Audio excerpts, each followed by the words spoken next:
PenguinCraftJr, and we are back for another live stream. So guys, how's it going? I hope you're doing well. Let me get my headphones on properly and go to my phone and put it on stream. There we go, my channel. There we go, stream up online, audio is off. We'll see that in a hot second. Do Nugs online. Maniac and Walker should be joining me in voice tonight, hopefully. But yeah, let's get started, shall we? Let's see, anything that I want to turn off first? I don't see anything. I see that I have one person watching. How are you doing? I hope you're doing well. Let's get started. There's something at the store that we can look at. Not bad. I do like it. Oh, nice. Wasteland. That's a very, like, Wastelander thing. Kind of, what's it called? Fallout series, Surviving the Aftermath. That's the vibe it gets me. I like it. Mic is on. Headset audio is up. And now the screen's going to possibly go blue for a second. I just want to adjust microphone levels, see if I can hear my voice, and I can, and I instantly close that down because I don't like it. But yeah, we'll be playing with the DMR 14. Again, see what we can do. See what kind of chaos we can bring, shall we? Yep.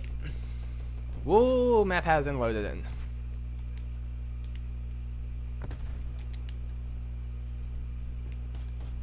Guessing someone over there. Yeah, I don't see anyone to. Oh, nope. Dog tax. There we go. You got a person down. Let's push up here and just drop another jammer. That should help. Ish. Oh yeah, I forgot about the other angle. There's a secondary angle I can take over here, which is inside of this building looking down to the storage shed on the other house. Worried that people will start spawning behind us, so let's keep an eye out over here. I knew someone was back there even when I couldn't see them. So I got a glimpse of them at first, and I think I did, but auto aim helped. 1, 2, 3. Pop. Oh, behind me.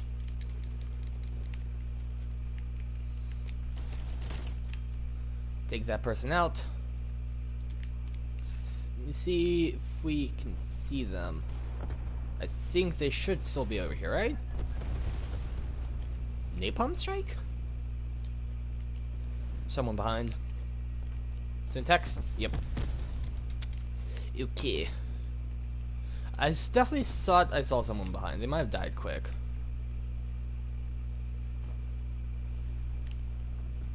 The controller is vibrating, and I'm not sure why. Maybe that's why?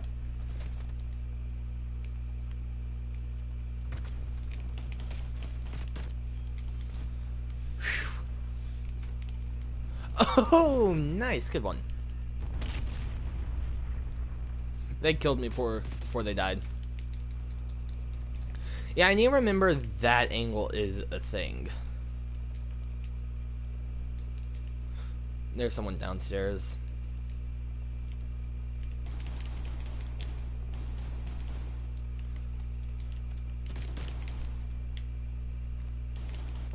Ah! Is that from outside? I clicked too fast off of it. I need to remember that this is a decent angle over here. Let's see what the view looks like from upstairs. Don't see anyone in that window. I lied.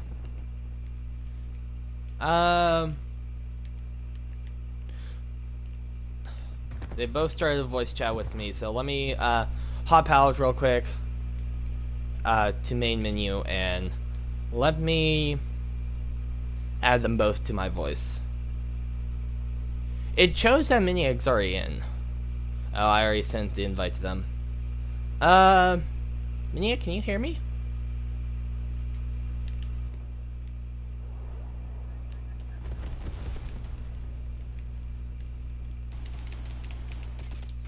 Ugh. Yeah, so it looks like Walker didn't join my voice party. He started his own. Same with Miniag. I know that Miniag did have a voice party before I started.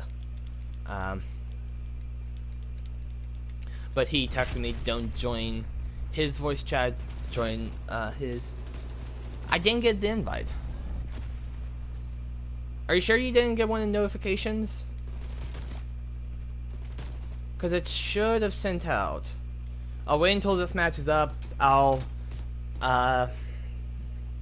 get out of the lobby just so that there's no chance that I'm still in the game while trying to figure this out. And okay, what I can do is I'll back out of my party and I will set up a new one with you and Miniac, because Miniac should be online, and it looks like he is in my voice call. It could just be a ruse, a cachua.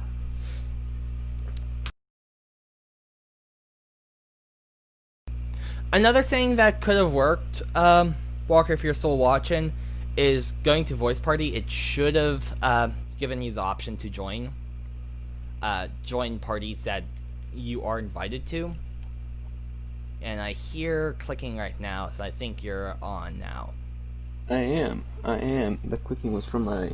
How on earth does this microphone not sometimes pick up my voice? It can pick up the clicking of me putting away my controller. I don't understand that. And so normally I am capable of just popping on, joining the old voice chat Without me knowing. Without you doing anything. But this time was scared the life out of me. Was a no. It was a no-go. So I was because I checked. I was like, oh, PenguinCraftJr's online. And so I saw I got the notification. I was like, oh, better pop on and check things out. And oops, sorry, I hit my mic. Miniac should be online too. He was, but it says that he's just in the loading screen. So what loading screen? Like the. Just the main menu? Yeah, the main menu. No games. That does make sense. That does make sense. Let me see if Nug is online. Nug is currently offline. Who's Nug? Maniac's Activision account. Yeah, sure. Music, man, you can see a lot of stuff on this thing. There. Okay. So it says here that I think he might be either A, listening to music. Oh, whisper requirement. Recipient's not online, so I can't whisper him if he's not online. Bummer. So I'm thinking what's happening is he probably did what I do sometimes. Which is leave the console on. Just leave the console on and let it update and stuff, because sometimes I do that. Where I'll turn on the console and I'll just kind of see it there, because I know it'll take a hot second for it to update and everything. And so that's what he probably did. Could be. Yes. So, there's that, and I'm in the process of making a cookbook. Oh, nice.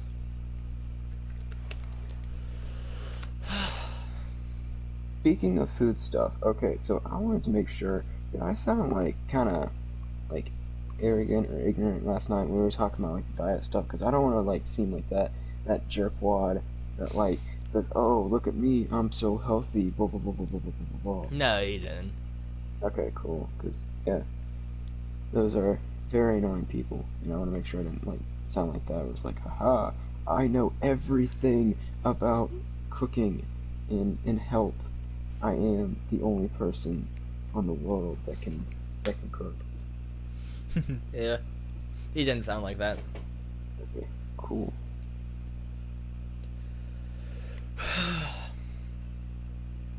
So America's Test Kitchen has free recipes on their Instagram, but only for a certain amount of time. So what I'm doing is I'm taking the recipes and so okay, so here's are you familiar with America's Test Kitchen? No. What about Cook's Country? No. Uh, no. Anyway, basically America's Test Kitchen is a national brand. Uh, and America's Test Kitchen and Cook's Country are both the same company.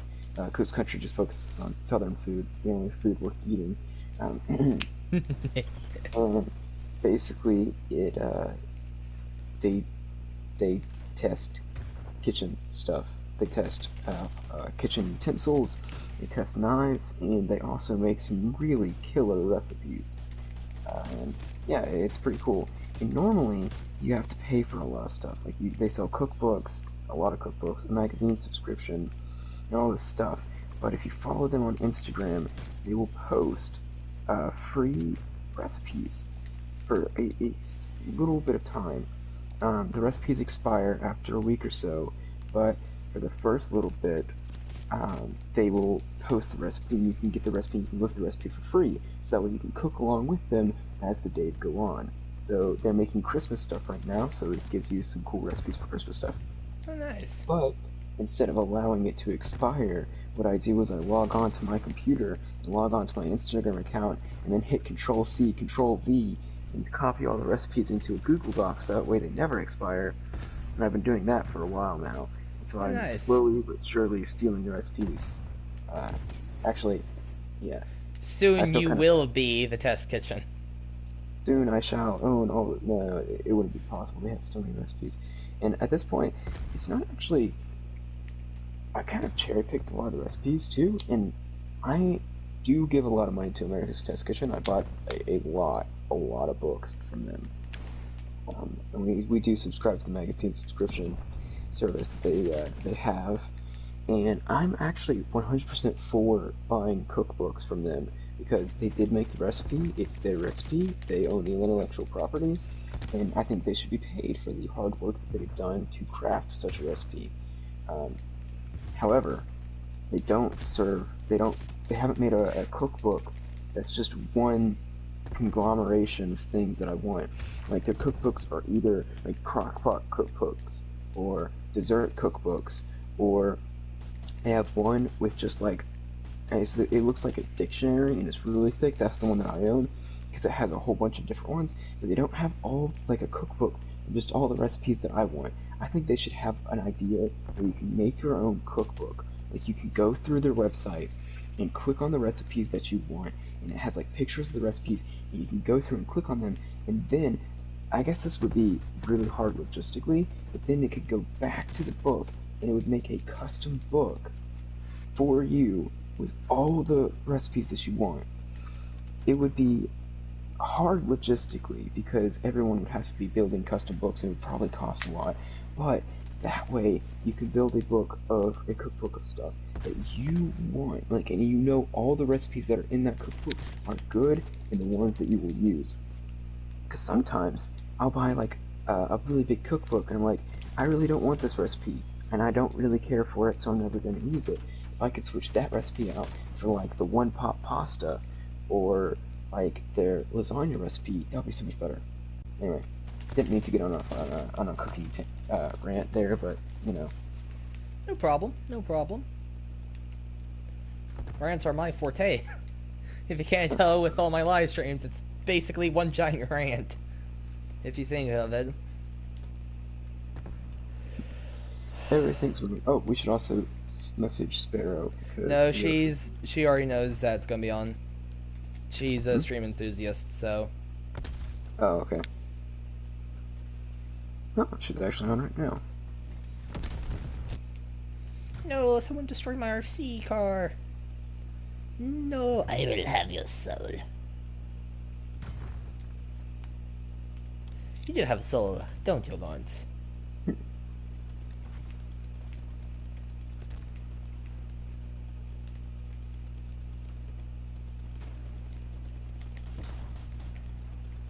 Oh, behind us. You know, I probably shouldn't have been shooting him far away with a shotgun.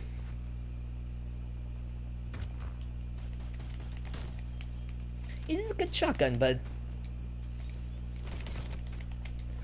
not good for range.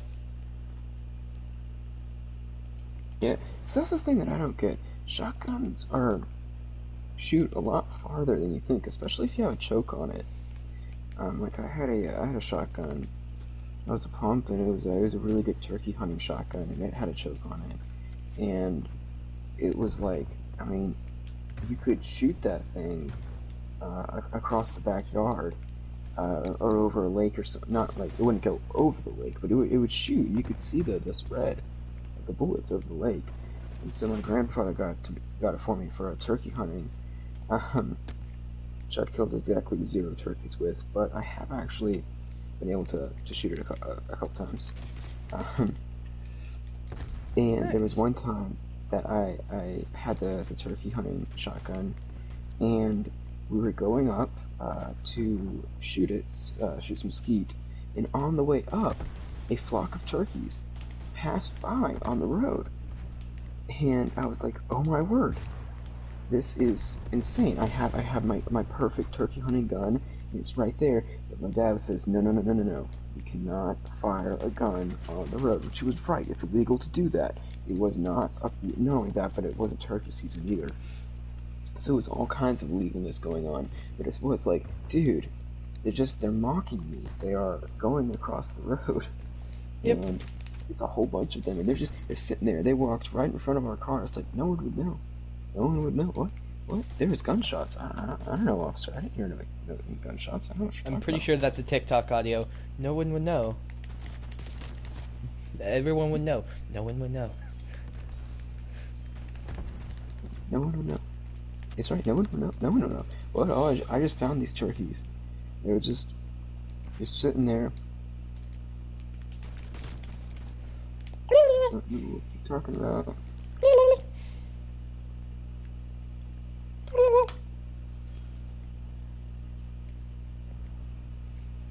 No, I'm not a big hunter, so even if I could, I probably still wouldn't have done it simply because I don't want to clean the turkeys. And I don't know. I've never been a huge fan of hunting. I love fishing to death, but I've never been a massive hunter fan. Like, you know, it's like, yeah, I can take it or leave it. I love skeet shooting, going out target practice and going out to the range. But even then, it's still like, you know what? I could take it or leave it. You know, never really had the heart for it. Yeah. I'm not a hunter. Unless you're talking about Hunt Showdown, then yes, I'm a hunter. But my grandfather, on the other hand, man, that dude, that guy could go to town.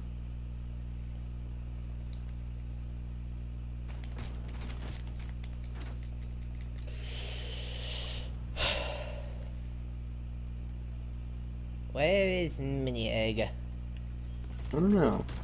The thing on PlayStation still says he's just sitting at the home screen, so I imagine. And I mean, before Reese did the lobby, he was actually in the lobby.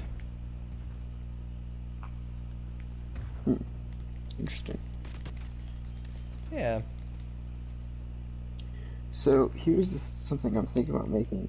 So recently, I have thought about going on a diet. Yay! I got to play the game. Yay! Awesome. How many people are watching your stream right now, anyway? On my phone, it only says 1, so most likely me. Yep. That's what I can see, at least. My phone times out sometimes, so yeah. Yeah. I'll go ahead and plug it in and make it 2. Okay. Cool. Now, anyway, um, there is a. I was thinking about going on a diet because I need to get like in shape, more in shape, because as like the cold's going around, you know, I've kind of been staying in, haven't really been working out that much, and so it's like, man, I'm getting out of shape, getting a little chunky, and so I'm thinking about starting a workout routine and a diet. Um, the only problem is I'm starting it at Christmas, and it's like, Oof. my word, if there was ever the only worst time that I could possibly think about starting a diet would be like at Thanksgiving or something, but it's like, I don't know. It's like, okay, you know, Yeah, that's an okay, oof. got Christmas, where we're gonna be making some of the best stuff all year round.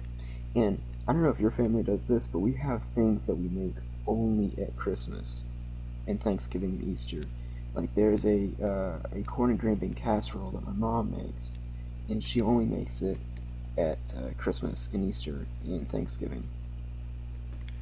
Yeah, And I know that feeling.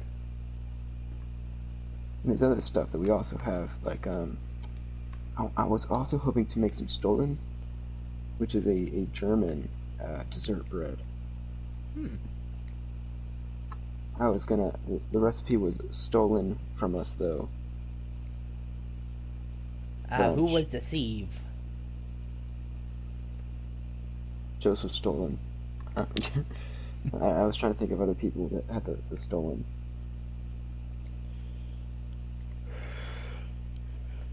I It's not don't know actually. why I'm so tired. It is 10:38. I didn't wake up until noon. Oof. Yep. How did you not wake up until noon? Because we got off at like 2 something, right? Hmm. I woke up to But my alarm at 10, and then I went back to bed. your And alarm's then, set for 10? hmm? Hmm. And then my sister came home, um, and woke me up before they left. Did you My not dad go to insists. church, you heathen? Yeah, I slept through it accidentally. How dare you? I know. Shall be smoted, smited, smote. Yep. But my dad and sister went to pick up my dog today, Oh, nice. so she's home. Yay. And all I did today was cleaning. Yay. Yay? Is that not a yay? No. Oh, what's a yay? I mean, now you have a clean house though, right? Oh no. Oh, that's another way. No. The kitchen's the worst. It gets messy the fastest. It's get literally the day after it gets clean, it instantly goes back to being messy. Doesn't stay clean for long. Hmm. Well, rip. Yep, rip indeed. There was an article that was talking about fasting, um, and some guy was suggesting only eating one meal a day. Hmm. And yeah, I was like, what? That's ludicrous. But then he actually had some pretty good points, and I was thinking, And basically, like, I don't know, he was talking about just when you eat, what you eat, and what you can't eat, and it was like, it's pretty interesting. It's like a little video article. So I was thinking about limiting it. I was thinking about doing two things. One, being very intentional about what I eat, and then two, um, like limiting the quantity that I eat, and then three, tracking a little closer what I eat, like trying to do the little trifecta thing. Mm-hmm. And I'm also thinking about whether or not I should wait until after Christmas to start this because something tells me I'm not going to make it very far in the diet uh, if I'm surrounded by Food. my mom's and my grandmother's southern cooking. I would probably say wait until after. Oh wait, I could just make it a New Year's resolution. Yeah. Well, but then I never really did New Year's resolutions, so I'll Same. just do that. If I make one, I don't keep it for long. Rip. I don't know. I just started stuff. I never did a New Year's resolution. So, yeah. Oof. I never had to start one because my life is always perfect each and every single year. I live a perfect life with no mistakes.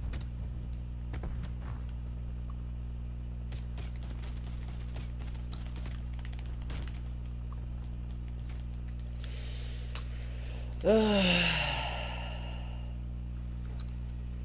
have no clue why. I feel tired.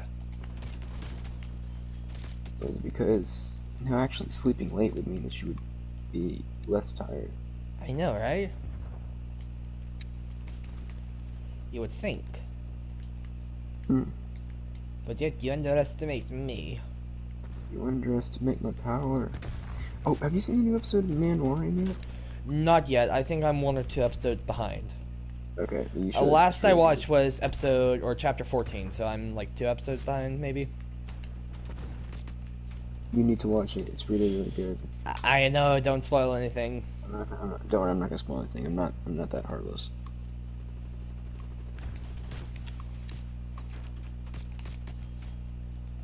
Please tell me I actually didn't throw off my care package. Yes. Good.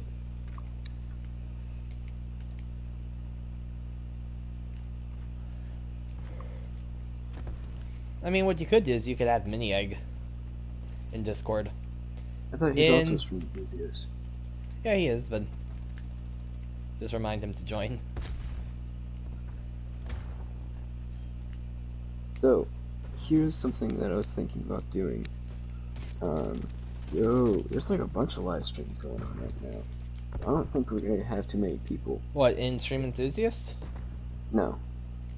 Just in general, because there's a different YouTuber that's live right now that I'm following.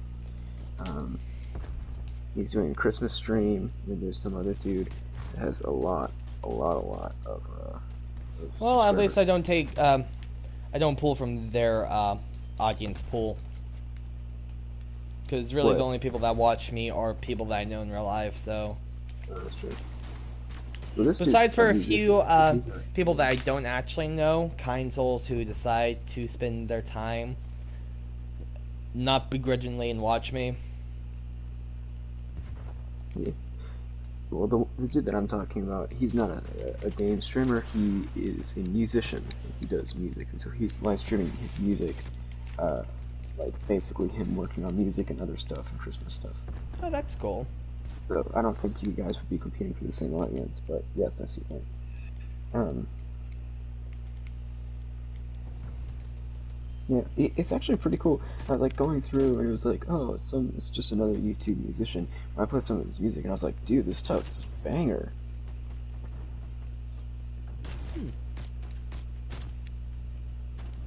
I'll go with wider pellet spread.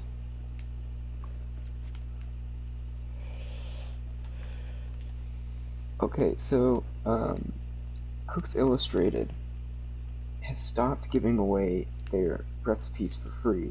Like Cook's Country and Cook's in America's Test Kitchen and Cook's Illustrated used to all give their stuff away for free for a little bit of time. They've stopped it. And it's so annoying because it's like, dude, get with the program, man. You need to start giving away your recipes for free for a limited amount of time. So that way I can steal them. Yeah. Well, maybe they figured out that people were just taking it without it, so you need to have... Probably why. Although it's the same company. It's Cooks Illustrated and Cooks Country. I'm pretty sure the same company, right? Am I right? No clue. Penguin, you should know this. You should know everything about the cooking. No, I know nothing of the cooking. I know plenty of the eating. So here's the thing that I have. So Cooks Illustrated and Cooks America's Test Kitchen, all that jazz, has the capability for you to subscribe online and just get all of their 1,500, if not more, recipes for as much as you want. The problem is, it's like over $100 a year. And it's like, dude, that's a lot of money. It's a lot of money because they're basically selling you every single one of their cookbooks, which I totally understand. I mean, it's like it's a lot that they're giving you, but still, it's like that's just kind of bonkers in my opinion. It's like, if it was like a Netflix subscription And it's like, hey, I'll stick with it forever if you make it cheap. But I guess their threshold is like we need to be making this much money for it to actually be getting good. And it does seem like, if it was like $15 a month, I would totally subscribe to that. I mean, I subscribe to the Wall Street Journal, and I mean, they're not that expensive. And the New York Times isn't that expensive either. It's like, you know, if it's very cheap, you can get a whole bunch of us to subscribe, and then it's like, boom, you get all the money. But I don't know. I do kind of see why they did not. Because, yeah.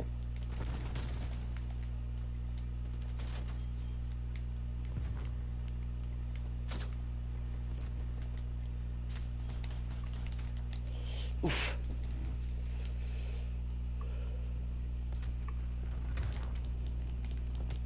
I need to swap over to the shotgun instead right there. That would have worked.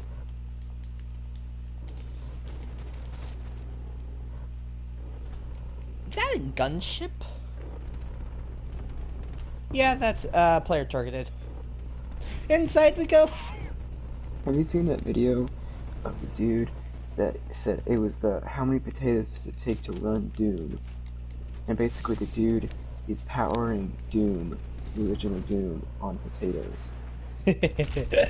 Oof. You were waiting for me over there. I guess it really is potato quality at that point. I guess I really have potato aim. How did potato mean bad? Well, I mean, aim quality wise. Potato aim is bad aim.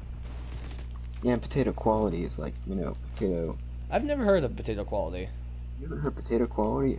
I've heard it for like videos and like resolution, screen resolution.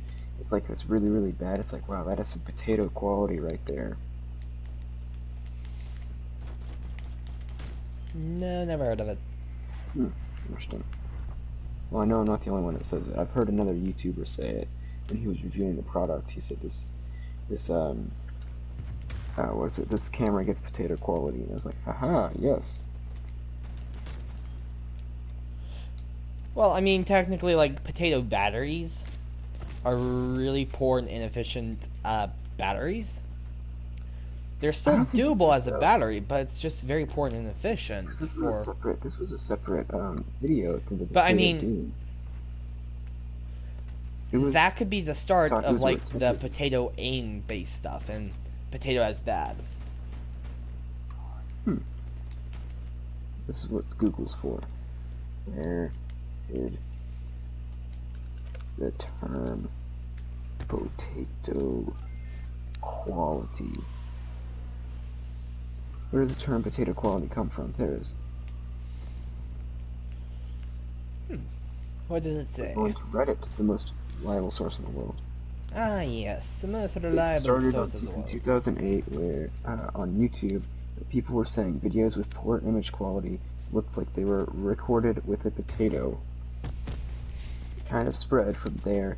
People used the term potato quality to reference the poor image quality of any video. Interesting. Potato aim.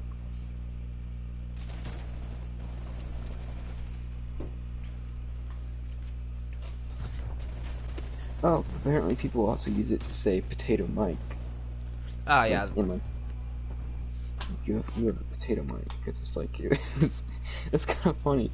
Poor quality. I do imagine somebody like with imagine like they have the Rode microphone and the really expensive $2,000 camera lens and the bendy tripod, but instead of like a Canon SR, it's just a potato and everything's just jammed into the potato. Yep. Like one of the Casey Neistat videos, if you've ever seen the behind the scenes where he's got that massive tripod, it's like, and just potato.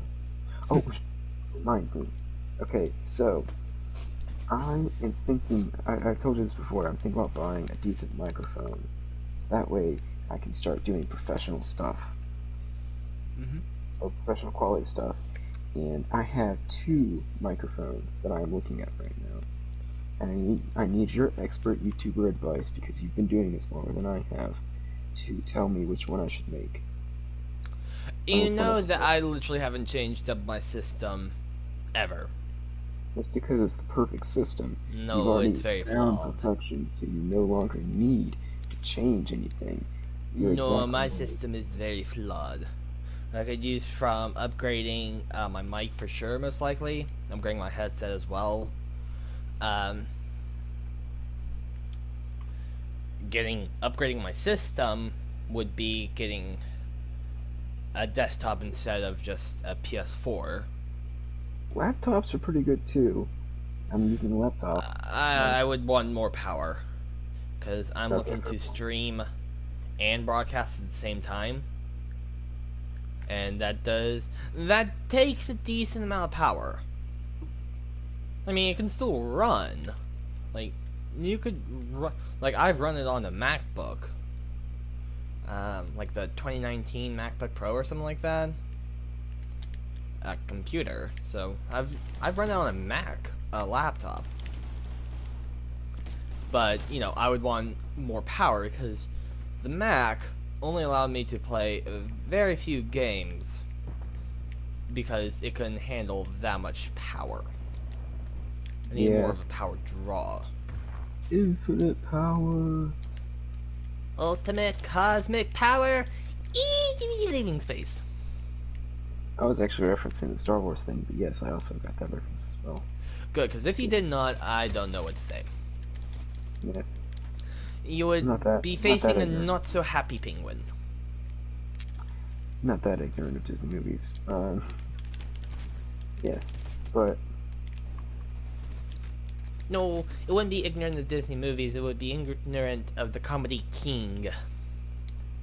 so I enjoy cooking, and I don't know if you enjoy. Well, you actually already said you don't really cook that much, but how much cooking are you planning on doing when we're alone, like in the dorms? Because we do have a kitchen. Like, I don't know if you're aware of that, but we do have a kitchen. You know, it's like you have it, Um, might as does well. making a bowl of cereal count?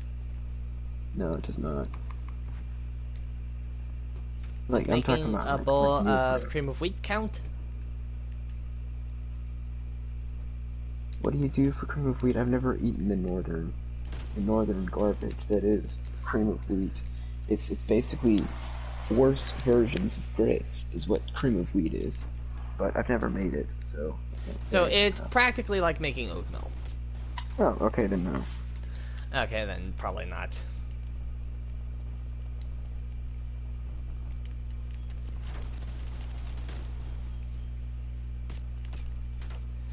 Because that is pretty much my cooking potential right there.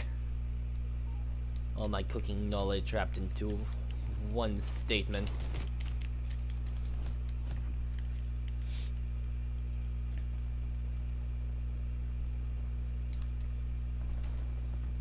We need to get the egg in here. We need to get At we need to get Allie in here before she falls asleep. So I have not added her yet. But I wouldn't at her. okay.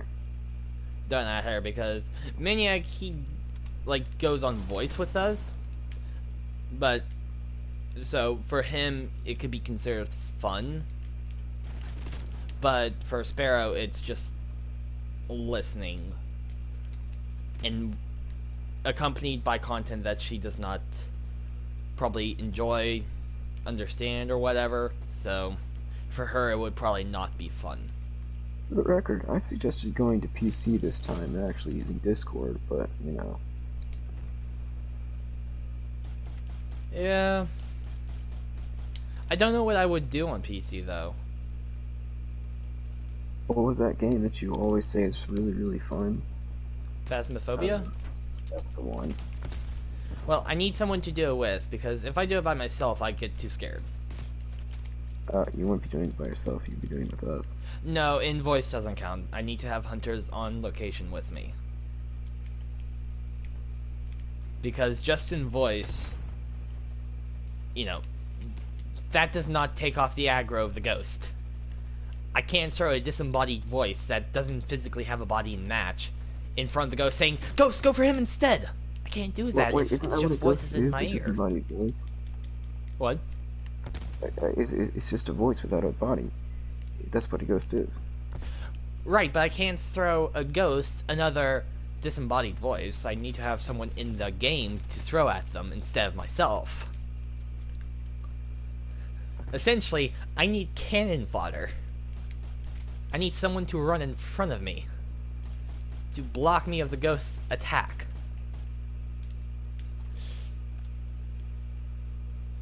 And or someone just to purely stay in the van to keep the site sanity high.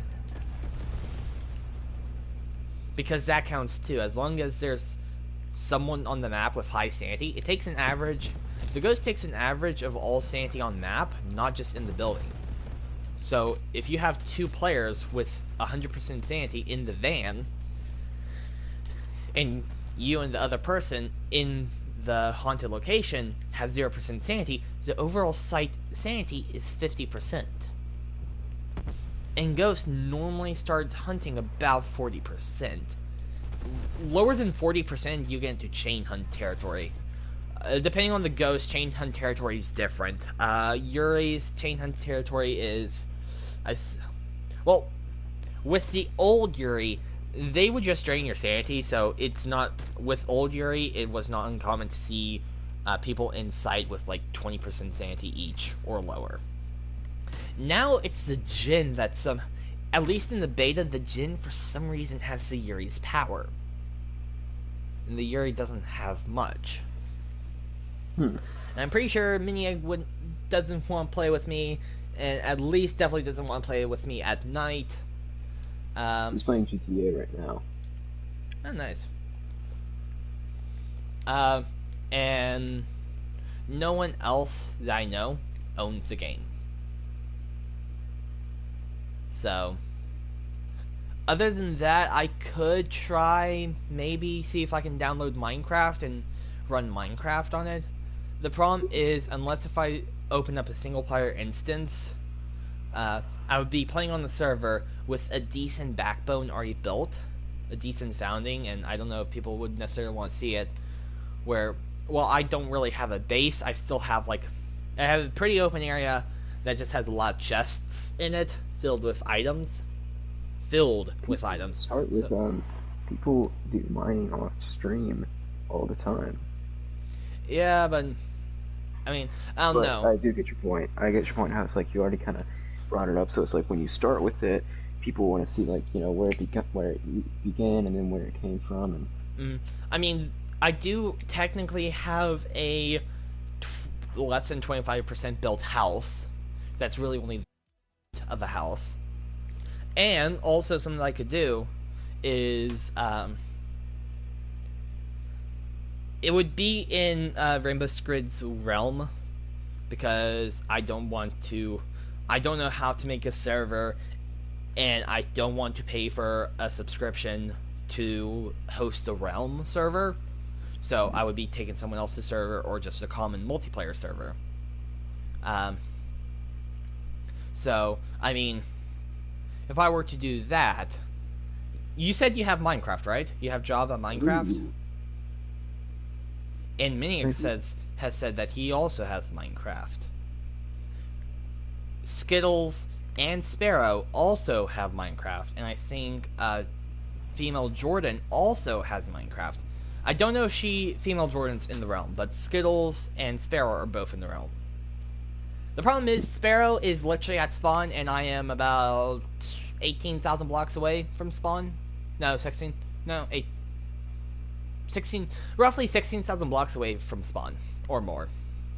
I'm gonna use the bathroom real quick. It's over there. Okay. And I think the solution to that is the age-old question of it's trekking time. It's just good old walking over to the thing.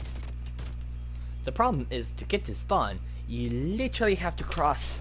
I don't think I've built it where you can do the trek in reverse easily.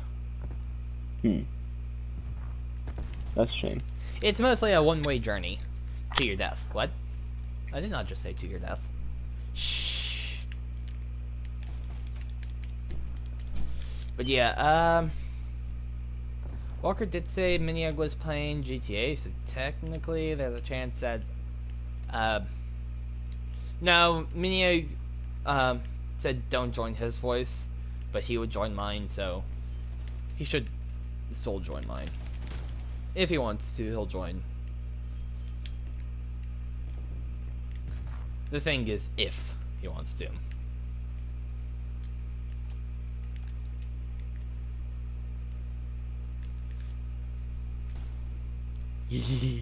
I love doing that. I like that the gumball machines, that if you shoot it, it'll just spell out gumballs. That's fun.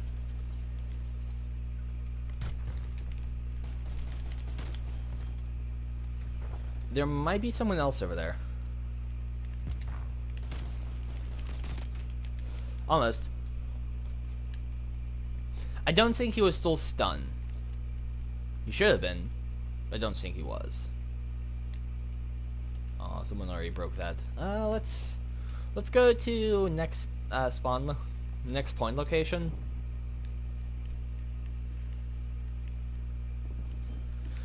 Four entrances. This is not going to be pretty to defend.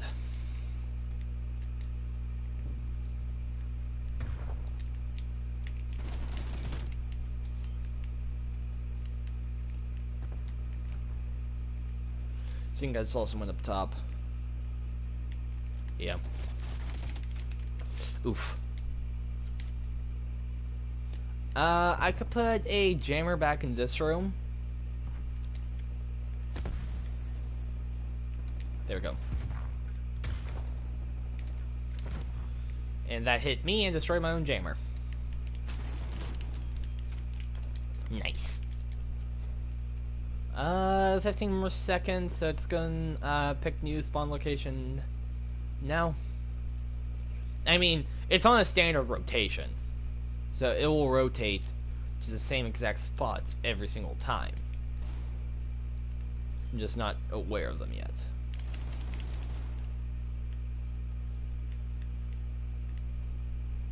He still might come through here.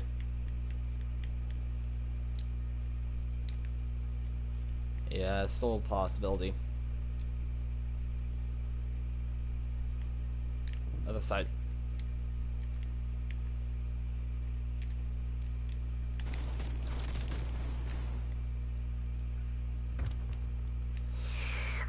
That is not good.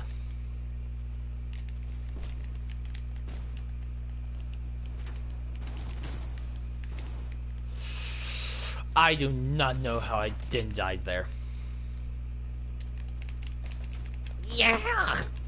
When I'm pulling the trigger, please pull the shell!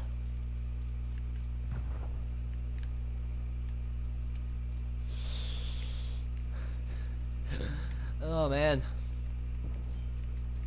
I really should have died sooner.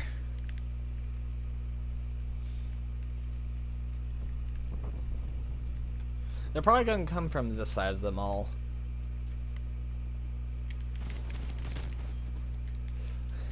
They're probably going to come from this side of the mall, he says. Comes from the opposite side. Oh boy. Yeah, since we're spawning over here, I'm guessing that means that they're going to be arcade side. Just eat that there. Eat that there.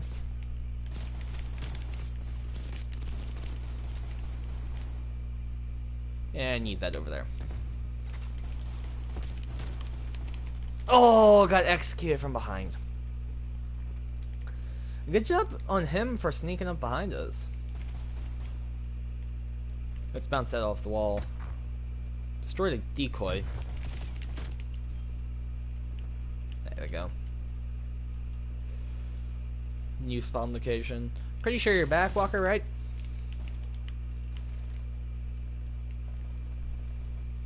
I think I was wrong. Are we just chasing each other? No. Maybe. Oof. Almost.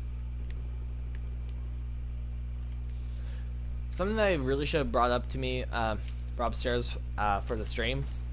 So, my dad and sister, like I said, went to go pick up my dog from my grandparents.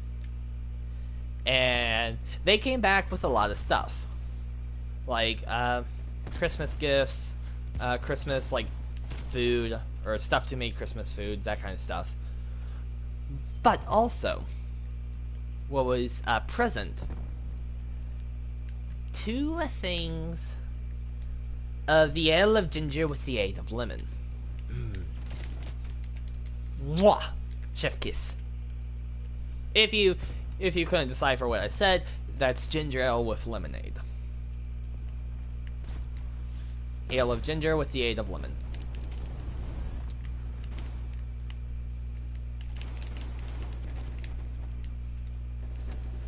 So, yeah.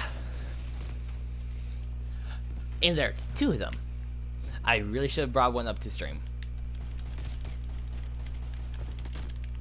Because I only have one drink with me.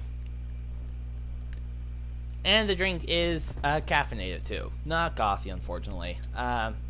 Just chai tea latte is what I have.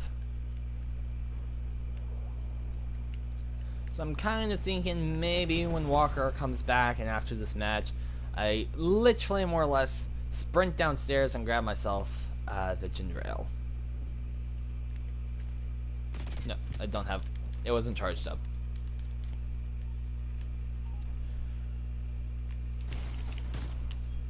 Nope.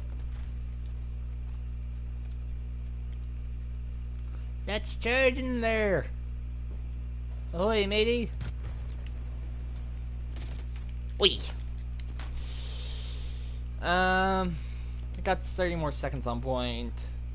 Okay. Let's rush in there.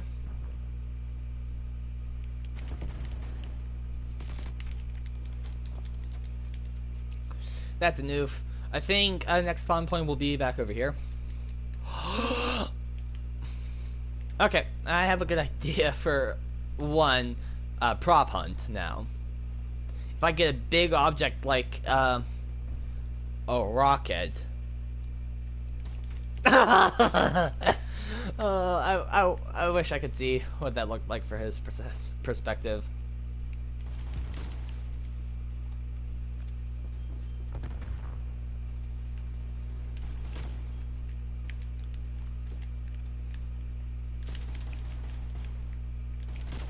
There we go.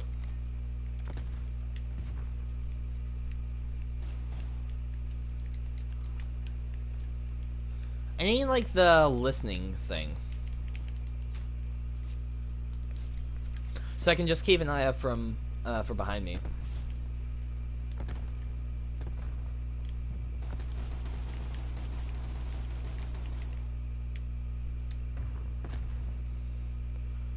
It's gonna be spawning up here in 10 seconds. Yep, there it is.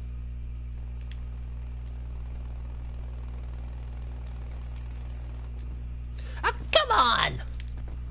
That was just a wee bit too close. You play with fire, you get burned. That is how it is. Why say that in a Russian accent? I don't know. Good Russian accent? Probably not.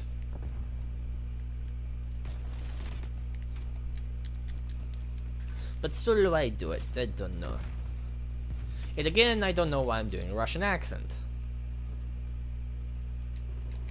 Besides first saying, it is fun.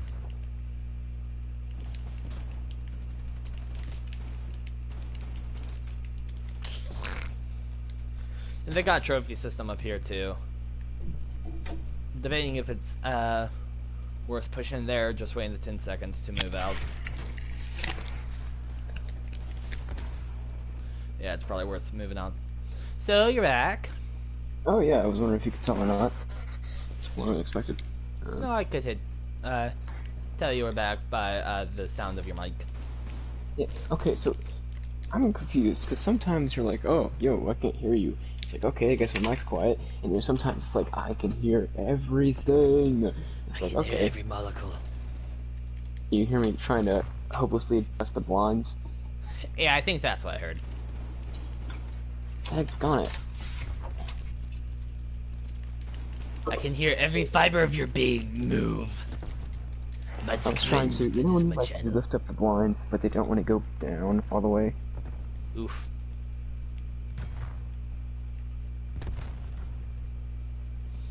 Okay, so I'm so my dad and sister went to go pick up my dog from my D. grandparents.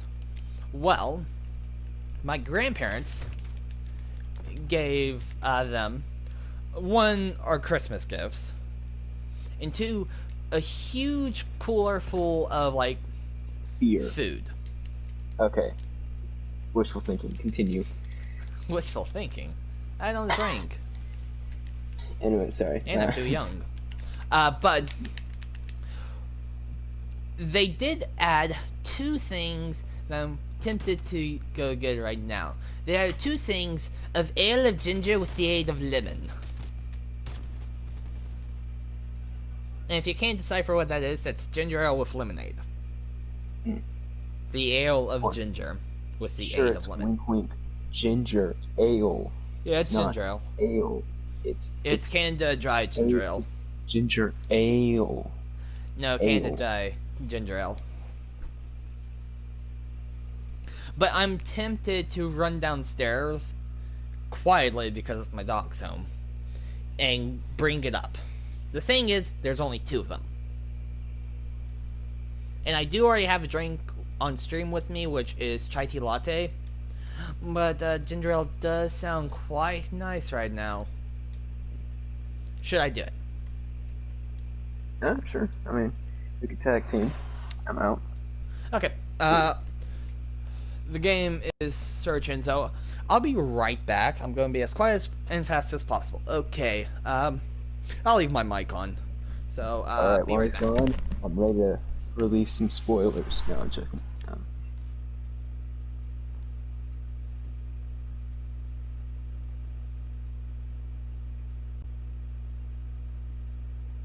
Alrighty. Looks like it's just me and stream back at it again. What's up, guys? It's Troy.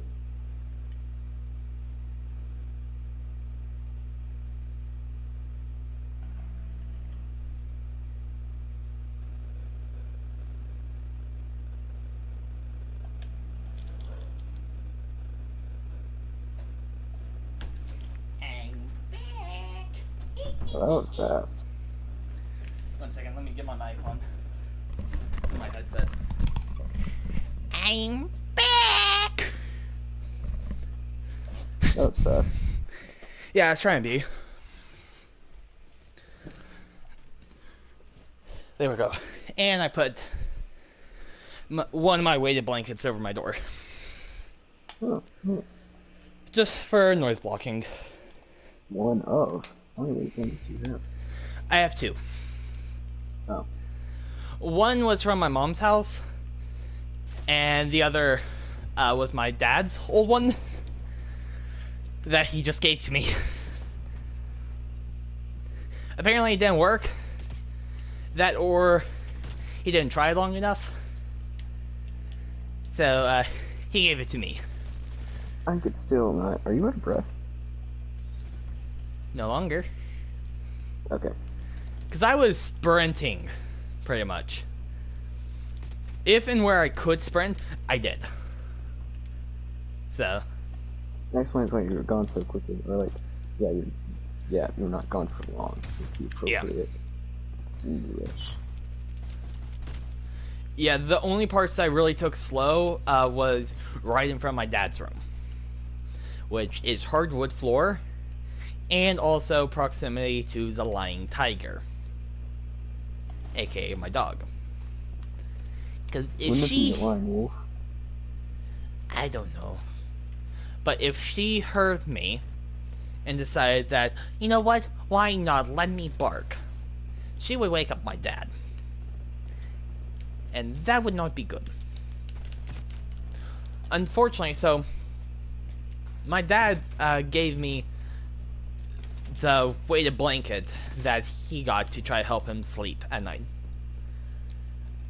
He recently got another product that should have helped him sleep at night, but unfortunately, he said that it wasn't working enough. It was like cooling and heating thing that uses water and like water. Humidifier? No, it's called like an Uller. It's like a little thing that you put underneath your sheets, and you fill with water, and it uses like water conduction to make it hotter or colder. And it wasn't like, apparently it wasn't that cold, and so, and it's the winter time, so it's like, if it's not going to be cool now, it's not going to be cool in the summer. And so, unfortunately, he did not give that to me. Wait, He returned it. Like, opening the window? No. But, unfortunately, he did not give me that. He did the last time he tried a sleep-related product, which was a weighted blanket. I don't know if he really used it or whatnot, but I don't care. I got the weighted blanket. And then my mom got me one for her house. Now I have both of me.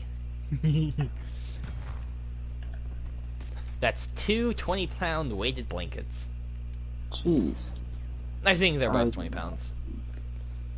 I cannot see the appeal in a weighted blanket. I mean, it would be so constricting. I already have nightmares when things are like crushing my comforters too much. Why do you think I would have a heated blanket? It's because I want to be able to have like as light of a blanket as possible.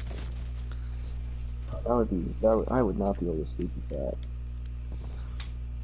I mean, supposedly how it goes is that with the weighted blanket, it once kind of restricts your movement, so like you can't toss and turn as much. So in theory, it'll help you sleep faster. And then also the pressure, the added pressure from the blanket is a more or less calming effect. And I can attest to its the workings of it. And more power to you, man. But I mean, literally, when I was a wee little lad, I had a weighted blanket. A wee little lad was I. Yes. When I was a wee little lad. Sure. You never heard that? Probably not. Okay. Anyway. But yeah. So a weighted blanket is good. For you, yes. A weighted blanket is good for stress. For your stress, yes. And it is good for sleep. It would not be beneficial for me. Well, have you ever tried one? No, but I just, yeah,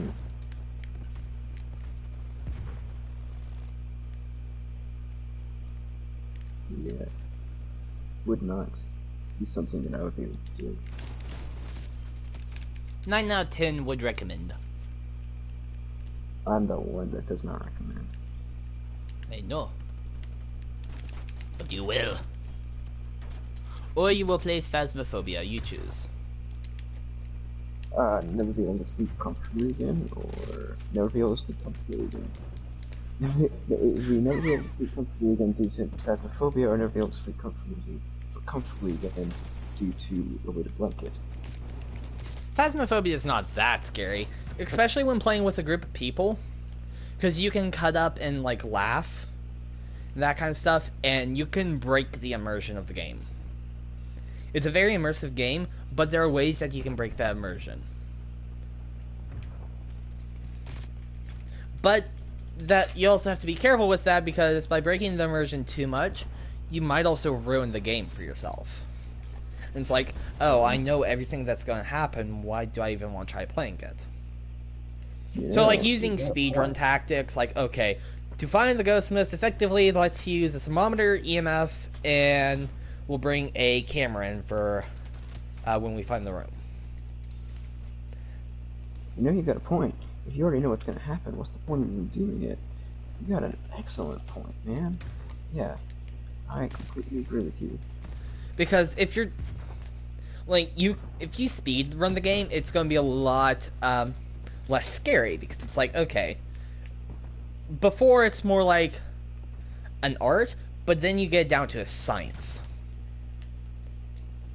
And so by doing the same method every single time, it more or less becomes not as scary.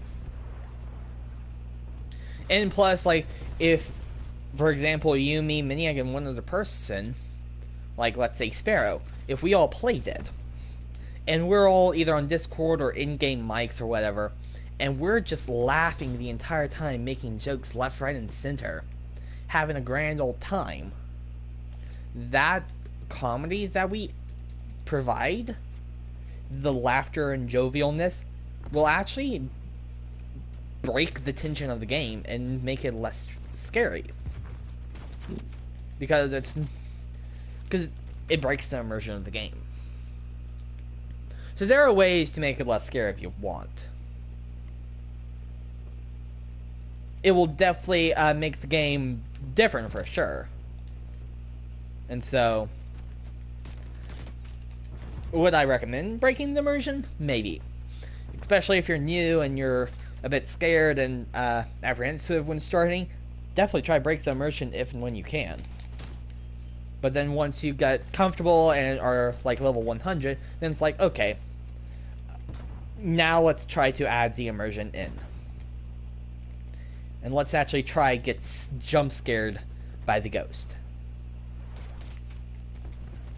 So, I would recommend you get a wall crick, especially if you want me to stream on the PC. If you want me to do a PC stream, getting one or more other people to play Phasmophobia together, that's a guaranteed way to practically get me to do a PC stream. That is a way. I only suggested it because I figured, might as well if you capable of sharing Valley. I don't know. Here's the thing. If I were to do it, I would not be in streamer's voice. Because the ghost... So, in Discord, if, you can't hear me talking, there's a way that you can see that I'm actually talking. The little green circle and my name lighting up. But you can't hear words sometimes, right? Let's just say you couldn't hear words. That's exactly what the ghost does. It can tell... It's like it hears mumbling. It can't discern the words until you use the push to talk feature of the game. Then it can hear your exact words that you're saying. So if you want to taunt the ghost, you use the push to talk. And then you can taunt it. But other than that, the ghost can't hear your exact words. So if I were to play it, I would... And I'm solo, I don't have Minieg or you, then in the physical game, then I would just do it, just use in-game voice only until I decide that I'm done playing Phas for the night. So Minecraft. And that's what it would be. After I play Phas and get all scared, I would use Minecraft to distract me and reset my counter of being scared from Phas. So, I could give you my Steam information, and you could try Phasmophobia on my Steam account. And then it's like, okay, this isn't that bad, then you can play it. I don't know, it would be interesting. Okay, I will do... How about this? You get Minieg to agree to do a Phasmophobia stream with me tomorrow night to start the stream, and then after maybe an hour of Phas, then we move over to the realm. The thing is, you would then need to get you and Minieg onto the whitelist. I'm not sure Minieg likes it either. That's the thing. It's like, what, Phasmo? Yeah. I mean, I'm pretty sure he said that he would play with me as long as it wasn't nighttime. When are you gonna stream non-nighttime? I don't know. But I mean, if you want me to stream on the PC so you can talk with other people in Discord, then I would recommend trying to get Minieg to be playing Faz. Or start off on Faz, or get you and Minieg onto the white list of the server. So just add Rainbow Squid with it's called the Village. That's the sub server. Go into the Village and just add Rainbow Squid saying, "Hey, can I join the realm?" And then wait for his response. And if he says sure, then give him your Minecraft username. That's my recommendation. Now, if you choose to accept, that's a different story. You should ask for me. The thing is, I can't. It has to be what you want. If you don't want to, but I want it. I also don't know your Minecraft username. Neither do I.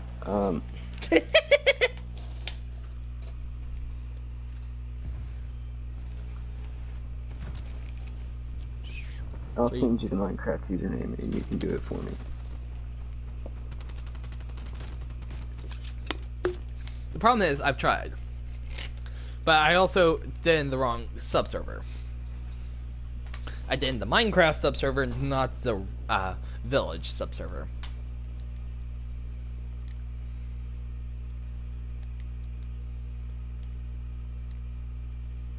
I need to add Minieg. See if I can get him on voice.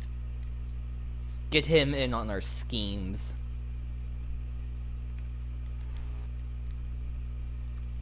Does that sound like a good idea? Also, Misha Sparrow. You can do that if you want. Don't say, well, I would enjoy her presence. Don't say that I'm specifically requesting for her to join, because I would appreciate her presence. I would appreciate anyone's presence in here, but you know, if she doesn't want to, then she doesn't have to.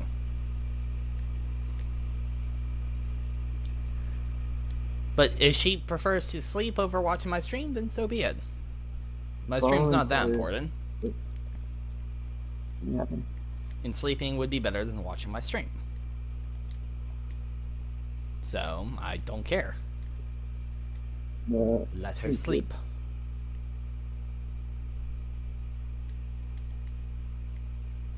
That is what I would say. If she sleeps, she sleeps.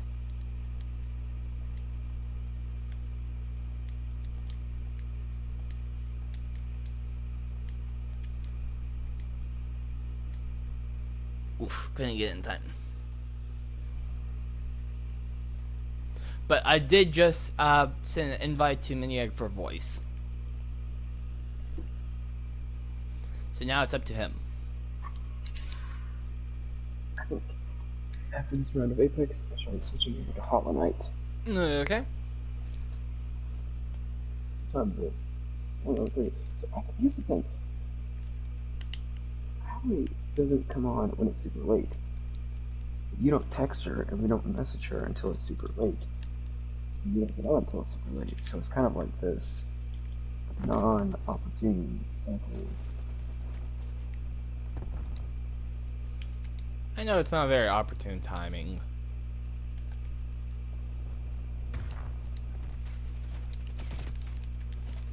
But yeah, it's what it is.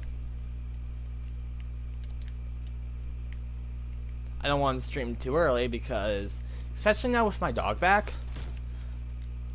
you know, I have to kind of take care of her sometimes that night, so.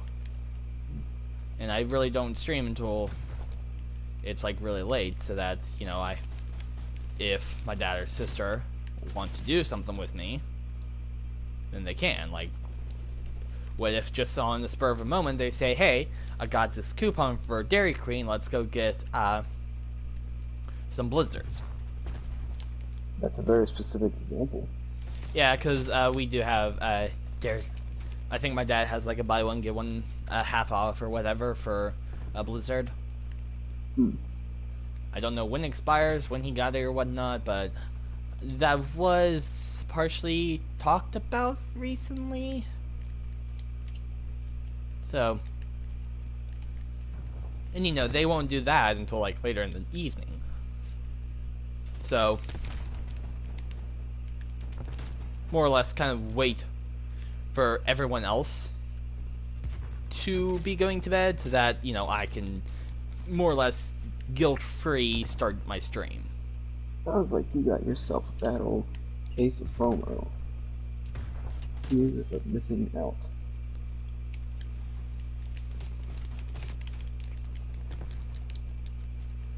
I mean, Also, yeah. not necessarily. It's just putting them at an inconvenience, because if they want to do that, it's like that's the one thing that they want to do. My stream would make them not be able to do that, so it's like I'm taking away some of them, because they might not do that, get a blizzard without me. Yeah, but, I mean... So it'd be inconveniencing to them. Sure, do I start my stream late? Yes.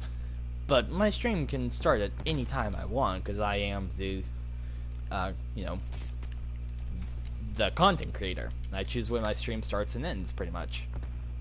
Yeah. So, it's not inconveniencing to me. Sure, could I start at an earlier time and go for longer? Yes. But it's not inconveniencing to me, because I don't care necessarily when I start or stop. So I'm letting everyone else kind of get their say before I take mine. Yeah, I totally see your point. And I'm not gonna argue with you ever sleep tonight. Yeah. So the only thing that I missed out on is more opportune time to stream. Really, I should be starting a lot sooner, because right now, most of America it's midnight here. People in Europe, it's like close to, well, actually, China. Technically 6 in the morning, I think. I think UK is 6 hours ahead. Or maybe it's 4 in the morning. No. Who's gonna watch a stream at 8 in the morning? Exactly. So I should start sooner so that, you know, I'm catching a more opportune timing with a lot of people. Absolutely. But I mean, I'm also right now trying to balance out college, but soon I'm going to have to get a job. Yes, very soon, next year. This coming semester. Unless, you know, if I can start on Twitch and literally get affiliate within a week and be on my way to partnership and less than that and already start turning a major profit. I don't want to shoot down any goals that you might have, but that's the only way that I could not actually have to get a job, is if I could get like partnership and start actually bringing in money, more or less to a substantial degree. And that is not going to happen. I know that. So, yeah. I'm going to have to get a job. And so, next semester, not only am I going to have to balance out college, but I'm also going to have to balance out job, college, and life. So, I'm getting another orb to juggle. This semester I only had 2 with life and school. But then next I'm going to have another one. And that one's going to be harder because, and more important, it's going to hold a lot more weight than, I mean, school does hold a lot of weight, but you know what I mean. Yeah.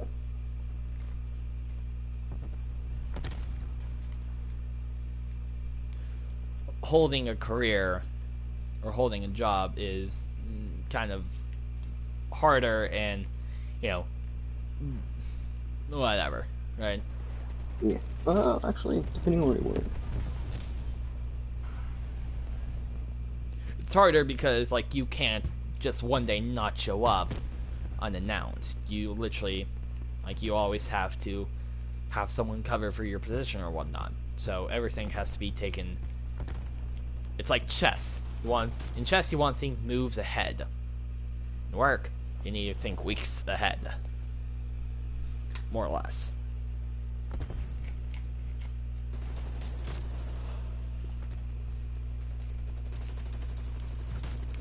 Have you figured out where you're gonna work yet? Nope. I haven't started playing yet.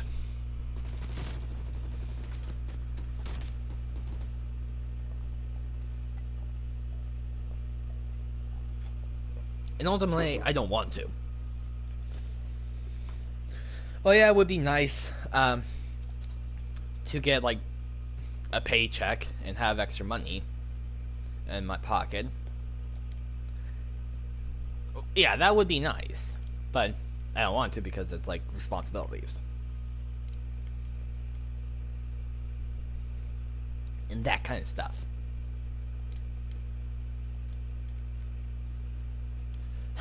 Yep. Fun times.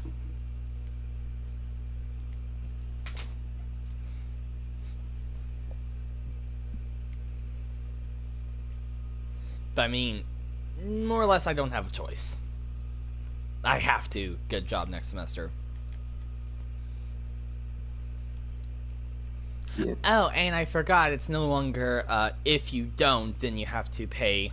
If you don't get a job, then you have to pay for several different insurances over the summer. No, it is now I have to pay for insurances over the summer, no matter what. You know, originally that was a punishment of if you don't get a job, then you have to pay for insurance. What changed? Now, what? What changed? And the dealio. I have no clue. No clue, really. It's just how it is. But, so yeah, that is fun. So, and I mean, for my sister, it kind of makes sense because, like, you know, she's a senior in college, or going to be a senior in college, so it's like, that kind of makes sense. But my sister's several grades ahead of me, and we had the same thing, so. Yeah. Do I understand it? No. Do I think it's fair? No. Doesn't matter? No. Because life is not fair, so. Yeah. You get what's handed to you, and you do your best. But, Yeah. so, yeah, I have to get a job so I can pay for, I think it's phone bill and maybe car insurance? I'm not sure. It's only. Ready for T-Mobile. Luckily, it's only over, like, the 3 months of summer. But still, it's like, I don't want to do that. I mean, I could try to start streaming on Twitch. Would you make a Twitch account if I moved over to Twitch? I would make one. Would I get on it is the other question. Well, I mean, technically, you could just open up Twitch in, like, your browser and watch without an account, but I mean, if I can, I would do something more or less cheaty or shady or whatever. Make it so you have to be a follower of the channel, which, by the way, is free. I think that's gonna stifle your No. Because growth. for people to talk, you have to follow the channel. Following the channel is free. It literally takes half a second to follow the channel. You need for people to talk. Mm-hmm. So, and that way, you know, because one of the things for Twitch is you have to have a certain amount of followers and average view times and whatnot before you can make it to the next step. So, in theory, if I make it so you have to be a follower, any person who just comes into my channel and wants to say hi will have to follow first before they can even say hi. The question is, Well, it's stifle. I mean, what stifle the growth of the channel? Which is a good question to ask, because it's like, imagine this, like, yo, this is cool. But here's the thing, I would be the lowest level on Twitch, so I don't even know if I have that ability. I think maybe if I can get to affiliate, I'll have that ability to do that, but maybe not when I'm just starting out on Twitch. So I think it's Yeah. technically associate, affiliate, partner, maybe. So It's almost like they don't want you to do that because it might be a bad idea. I don't know. Like I said, I don't actually have a Twitch account right now.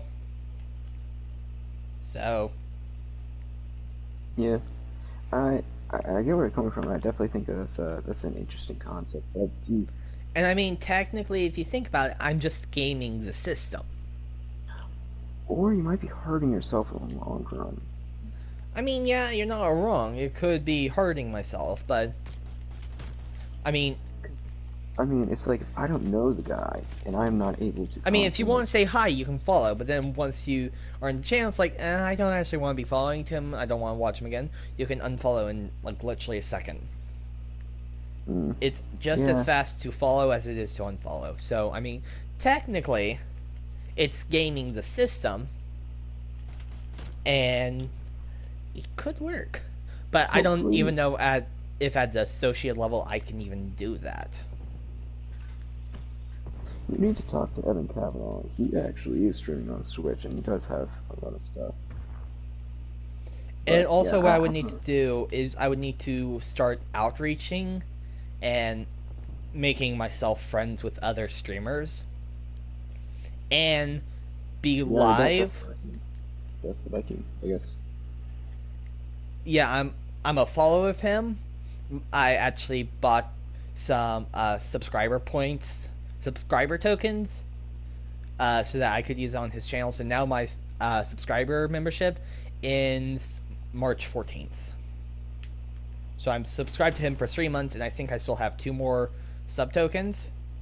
So I can use it for another streamer, or I can just add on 2 more months to Dusk. Hmm. So I mean, I could do that, but I mean, technically, I could pay myself. I could pay myself to follow myself. That's some big brain moves right there. I mean, that's I could do that, but I don't know. Um, but you don't get subscribers. People can't subscribe to you until you're an affiliate. So tier 2. If you think about it, Twitch has 3 tiers. Tier 1, which is I said associate. I don't know if that's what they call it, but basically it's the lowest level. Then you have uh, affiliate, which is tier 2, and you can start actually having people can actually start subbing to you, and you can have channel emojis and stuff like that at tier 2. And then at tier 3, which is partnership, that's the big goal. That is tier 3, and you get a lot access to a lot of stuff. Like, for example, you can have a lot more sub emotes. And the more subs you have, the more sub emotes get unlocked, kind of deal. And you can also get up to like 2 or up to 4, I think. It's either 2 or 4 lifetime subscriptions to your channel. So you can give it out to your friends and family, and they won't have to pay to be subscribed to your channel. I forget if it's 2 or 4. I think it might only be 2. Hmm. But still, it's free subscription to your channel for life for your friends and family. So, but that's all the way at tier 3. So, yeah, I mean, I could try to do that. I could try to get on Twitch.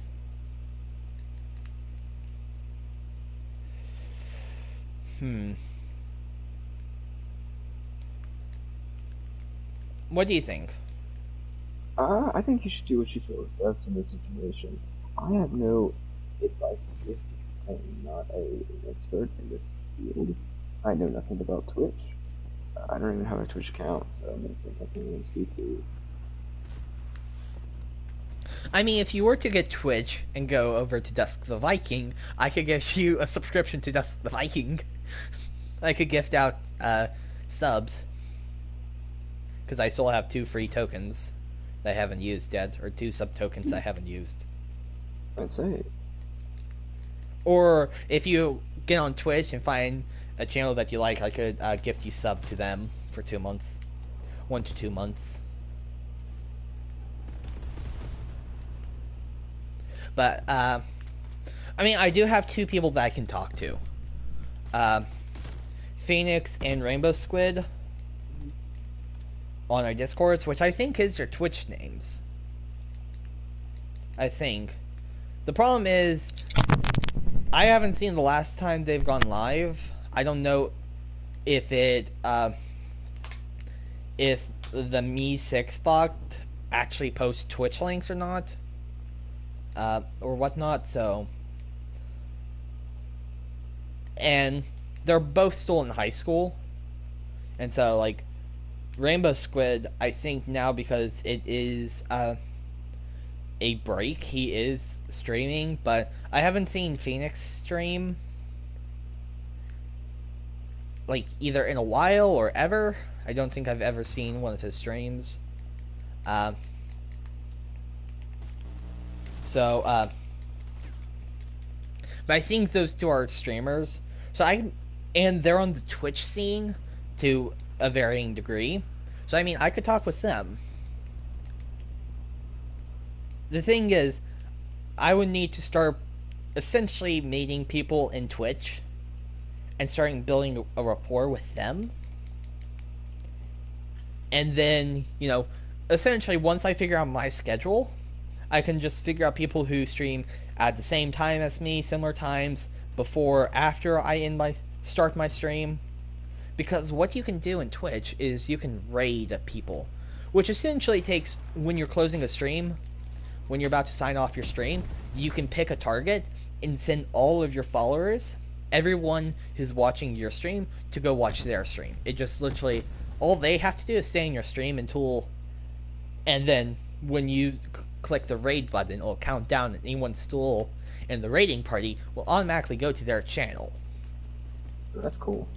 And so, and that's kind of a reason why I would need to create friends on Twitch, because if I could get people who end about the same time, either that I start or about the middle of my stream or whatever, if I can find people who would be willing to raid me, then that means that my channel can help grow.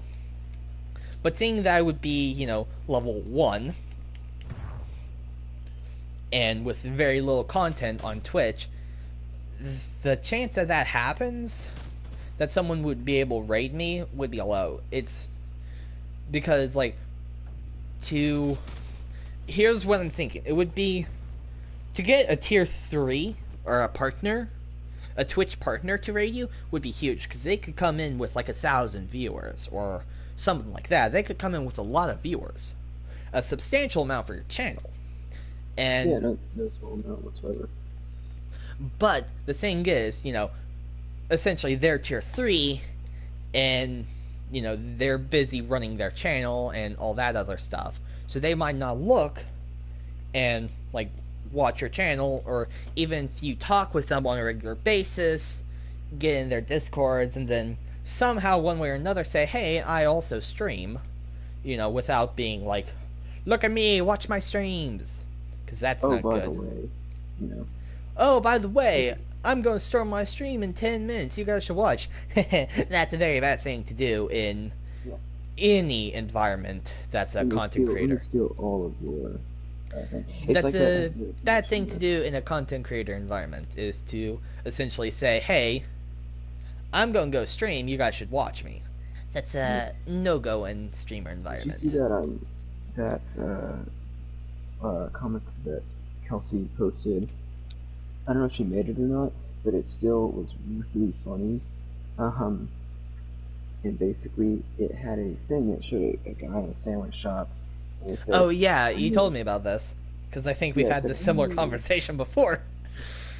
I said, I really like the sandwich, bro. It's like, oh, thanks. It took a lot of hard work. He goes, oh, I also like to make sandwiches at my shop. It's like, oh, really? He says, yeah. It says, he pulls that sandwich out of his bag and starts showing it off to people. He's like, but hey, I run a sandwich shop called Rich Witches. Come to my sandwich shop. Come there right now. leave this guy's crappy sandwich shop and just come there. It's like, that's kind of the equivalent to what it'd be like if you did something like that. Yep. It's like,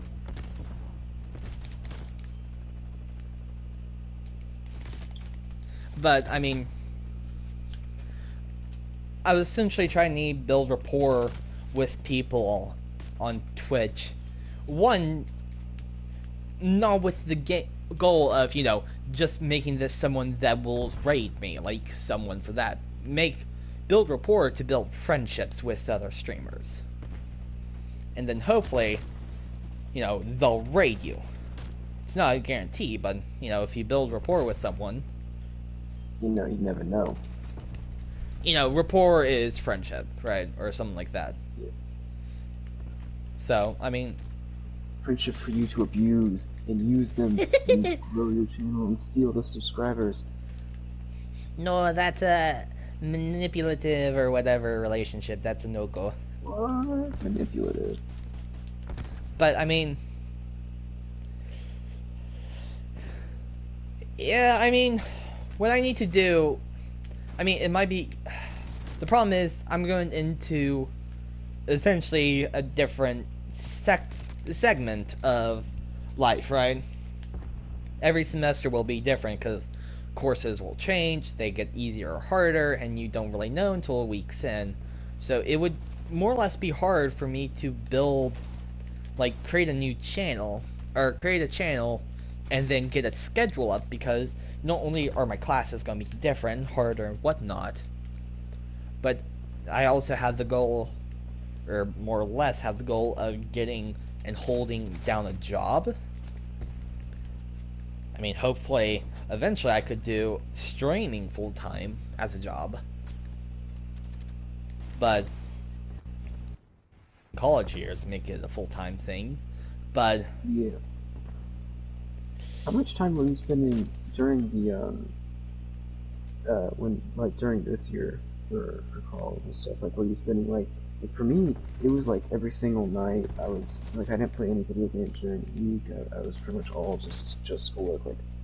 Like college was my full-time job essentially. I mean, I think I was getting on games like an hour before I went to bed, kind of deal.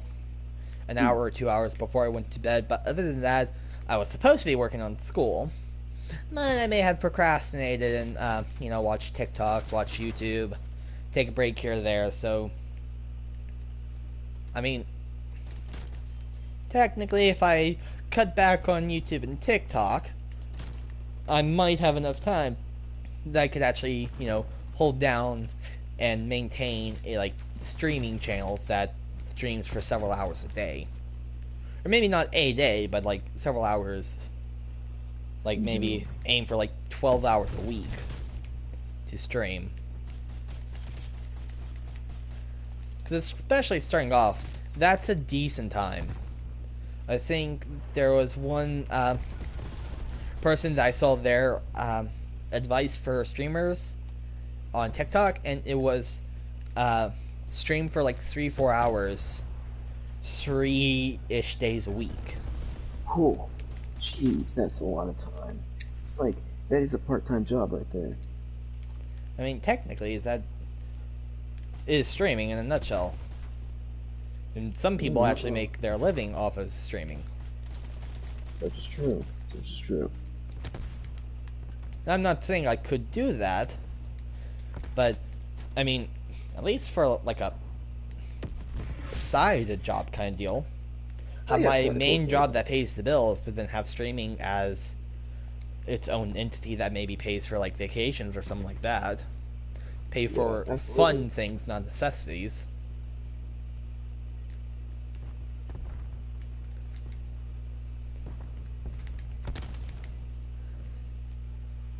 So, I mean, technically, the sooner I start trying to make a stream on Twitch, the sooner that I can work my way up to more or less the big leagues. I think I get what you're saying. Because the big leagues would be affiliate and partner. which is how I've said earlier, tier 2 and tier 3 of being on Twitch.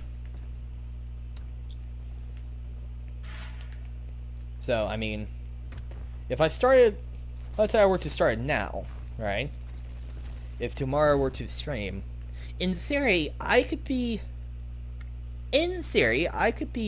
partner, or not partner, affiliate within like a week, I think, because I think the requirements is have an average of 3 views on stream, have, I forget how many people follow you, and then have stream for like 7 different days, and stream for like 12 hours total. So, I mean, 7 different days would take the longest bit, besides for getting people to follow me. Right? So, I mean, technically, like I just said, if for the next week, every single night, I stream, and then once school starts back, I fall back to maybe 2-3 nights a week, which would be minimum Friday and Saturday, and maybe I try to stream one night in the middle of the week, kind of deal. Then that's 3 streams a week. For the weekends, I would be able to stream for longer, so like weekends stream for 4 hours, but the week stream for only 2, kind of deal. But then that doesn't leave a lot of time for other people to join me. So, I mean, there's a lot of things I would need to do to kind of start a stream. Or to essentially make it big. Because starting a stream, I've done that, check. I just need to move it over to Twitch. The thing that I'm now missing is striking it big.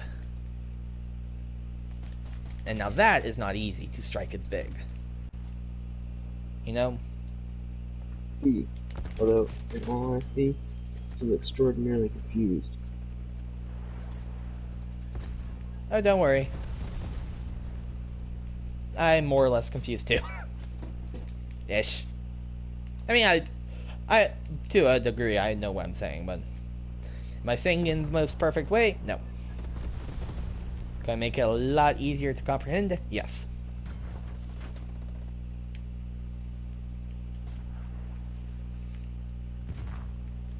But yeah, that's actually what I could do post-stream. I can add, in the stream tab, add Phoenix and Rainbow Squid and say, hey, what do you guys think about me starting a Twitch channel? Like, from your guys' perspective, what do I need to know?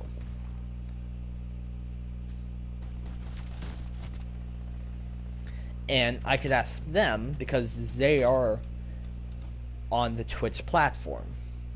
So I could ask them.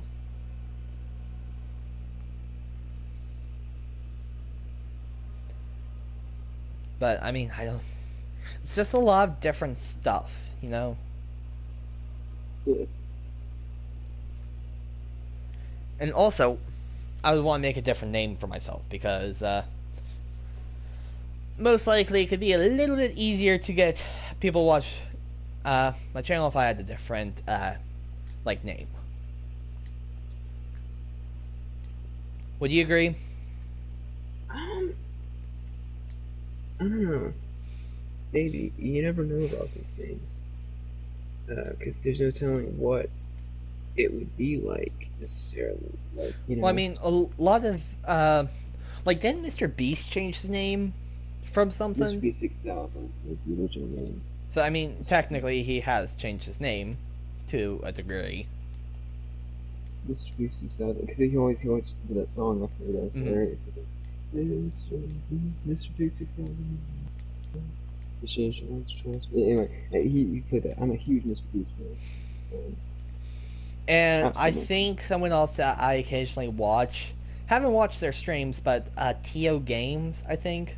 Tio? I Uncle think. Games? What? Uncle Games? No, Tio. I think he's. Oh. No, I mean A Tio's Scandinavian. He's from somewhere in Scandinavia, I okay, because think. Tio means uncle in Spanish, I and I know, was just like, I know, but it's not huh. that. But I think his original name on YouTube was like Lag Frag or something like that. Lag X something. Hmm. And that was like his original channel that he started. And I don't know if he just deleted that channel or just renamed it. I don't know. But I mean, technically, it has been done before. Lots of creators have changed their names, and Hey, that's not unheard of by any it's standard. not unheard of. And like those channels are also popular now. Was it because of the name change? Probably not. Did the name Yeah, change possibly help? Possibly. I think there was a reason. There's a reason they changed their names, and I think the question now is, what would you change it to? Yeah, because also I'm laughing so much because of this crosshair. I think it's called the stash. The crosshair's a little mustache. It's hilarious. I love it. But I mean, yeah. The question is now, how could or should I change my name? How should I change it? That's the question that I'm having I now. think once you switch over to Switch, that's when you make your decision. I Once think I also switch as over far to as Twitch, yeah, Twitch, Switch, same thing, close switch to enough. Twitch. Switch to Twitch. Yeah, I know, but I don't know.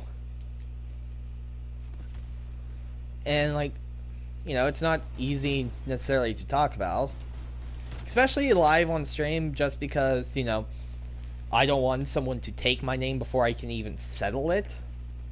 So while I'm spitfiring names, that one little troll on the internet's like, haha, I already have all those IPs that you just said. Haha, you want a Twitch channel called this? Haha, that's my Twitch channel now. I don't want Well, you little can Timmy never to do do that that. still. I don't want little Timmy to steal the names before I even make them, before I even finalize my name. I don't I want had little the Timmy name to Call do Me that. Carson before Call Me Carson had that name. You wanna? Alright, so basically, a long time ago in the olden times, do you know the show Downton Abbey? There's a Vaguely. butler called Carson, and basically there was a character. Yeah, there's a butler called Carson, and I was helping my mom with something, and she said, "It's like, man, it's like you're a butler." I said, "You can just call me Carson," and so it's like I had that. It's like, hey, that'd be a good name for our thing. And I went to go do it, and then I realized Call Me Carson had beat me to it. So I had Call Me Carson. I think what had happened was that night, Call Me Carson was like, no, no, no, no, no, no. I'm gonna start this, and I'm gonna get 12,000 subscribers before you can, do whatever. And so I think that he had obviously stolen the name from me, been eavesdropping on my mom's and I's conversation. Yeah, as per Yeah. protocol. I mean, I know that that probably wouldn't happen. That's as I'm trying to create a name, someone would take it. Besides for the rare occasion that that does happen. But I mean, you know, if there was someone who just wanted to watch the world burn, and just by ruining one person's day, they would probably try to do that, if and when It's they like could. China, North Korea. So I mean, I I wouldn't know what I would want to do for a name to begin with, because I would want to pick a name that I could easily build a platform and an aesthetic around, right? See, Like I like Dusk's channel, and one, great, pretty good channel person, but also his aesthetic is on point. It's awesome. So, a Viking, literally, whenever a raider comes along and he welcomes the raider, he literally does a cinematic of like someone going into a village, like they are raiding a village almost. Hmm. And just his, like, whenever he's doing like a talk to the camera instead of having gameplay in the background, it's like he just wants to talk. He has like a tavern behind him on a green screen. He's in front of a green screen and it's a tavern behind him. It's a wonderful aesthetic and I love it. So I would want to find something that I could easily build an aesthetic behind. Because, if I can build an aesthetic and then it's like people come along and they catch it at the beginning when I do the aesthetic intro or something like that, or catch it when a raider's coming along and they see that nice intro, I'm not saying that that would win someone over, but I mean, having a good aesthetic wouldn't hurt. People notice professionalism, professionality. Yeah, it would. People notice quality, is what I'm trying to say. Get at, and it's like if you do have a high quality channel, people will do that. That's why a lot of the other channels got to where they were. Mm-hmm. Just like it does sound pretty cool. If I do get Switch, yeah, same thing. I might actually subscribe to him. You have to pay to subscribe to him. Yeah, but you can follow. And like when I got my first subscription, it wasn't actually because I bought it. Someone gifted out a subscription, and I just was lucky, and I got the subscription. And so, I mean, technically, you don't have to pay for a subscription. If you're in the channel long enough, there's a chance. If you're in the channel and you talk every now and then, there's a chance that someone will go along. Because, like, I guess since you're not in the Twitch scene, you might not know about it, but it's called hype trains, basically, that's when people in the channel are... It's a certain chain of events. Essentially, when enough people start subscribing or gifting subscribers and donating in a close succession, that essentially starts a hype train, where essentially you get cosmetic bonuses, like you are gifted a special emote for however much you participated in the hype train by donating, subscribing, or gifting a subscriber. So you get like a little emote for it. So it's just cosmetics, and it only lasts until like the next available hype train. So it's very short-lived cosmetic, but it's still like something that people often do. So some channels, depending on hype train level, and some channels do try over-exaggerate a hype train more. For example, someone that does the Viking Austin does stuff collabs with random British dude. Whenever a hype train comes on, he literally stops what he does and puts on hype music and just starts dancing around. RBD, he's hilarious. He's a good dude. I don't often watch his streams, but man, he's just a hoot. He's a good dude. They're both good dudes. I mean, Dust definitely does have a little bit more of a sailor's mouth. Oh, well, Ish. I mean, it would be a stark contrast from me. It's like Dust every now and then curses and stuff like that, but I was gonna say when you said Dusk has a bit of a sailor's mouth, I was like, he's going to hell. But I mean, so but he's still a really good channel. I like him. Like, I think I'm up to 5 days on his channel. I've been watching his channel now for 5 days. Or more. Yeah, I've spent a lot of time on his channel. It's mainly just lurking. I don't really often comment, but every now and then I do. And most times it's just the Dusk cat emote, which is his little cat. Yeah, I love Dusk's like channel. The environment that he's created, his community, it's just a wonderful community.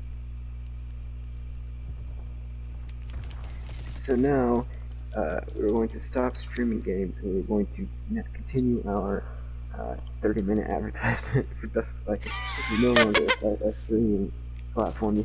This is simply a place for for Dust Like. No, I'm joking. I know. I mean, oof. I mean, if anyone does go to Dust the Viking from me, say that you were brought. You could say I was brought here because of PenguinCraftJr. over on YouTube. I mean, you could honestly say that. Well, my case probably not, but I mean, that is something you could, in theory, say.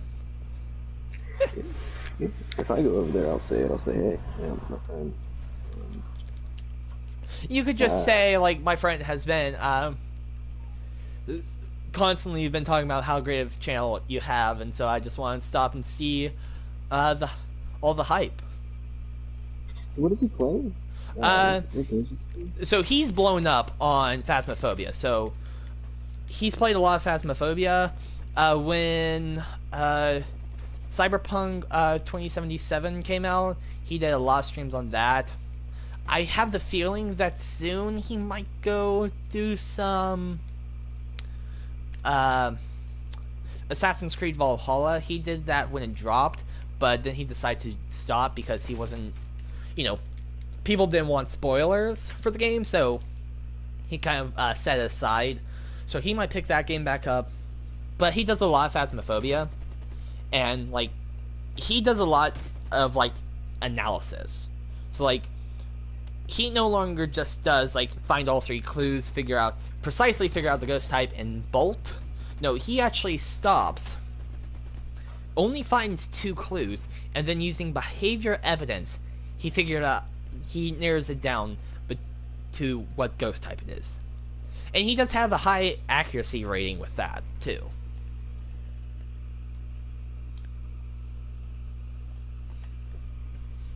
So, I mean, yeah, he might not play the games that you would want to watch, that you personally would want to watch, but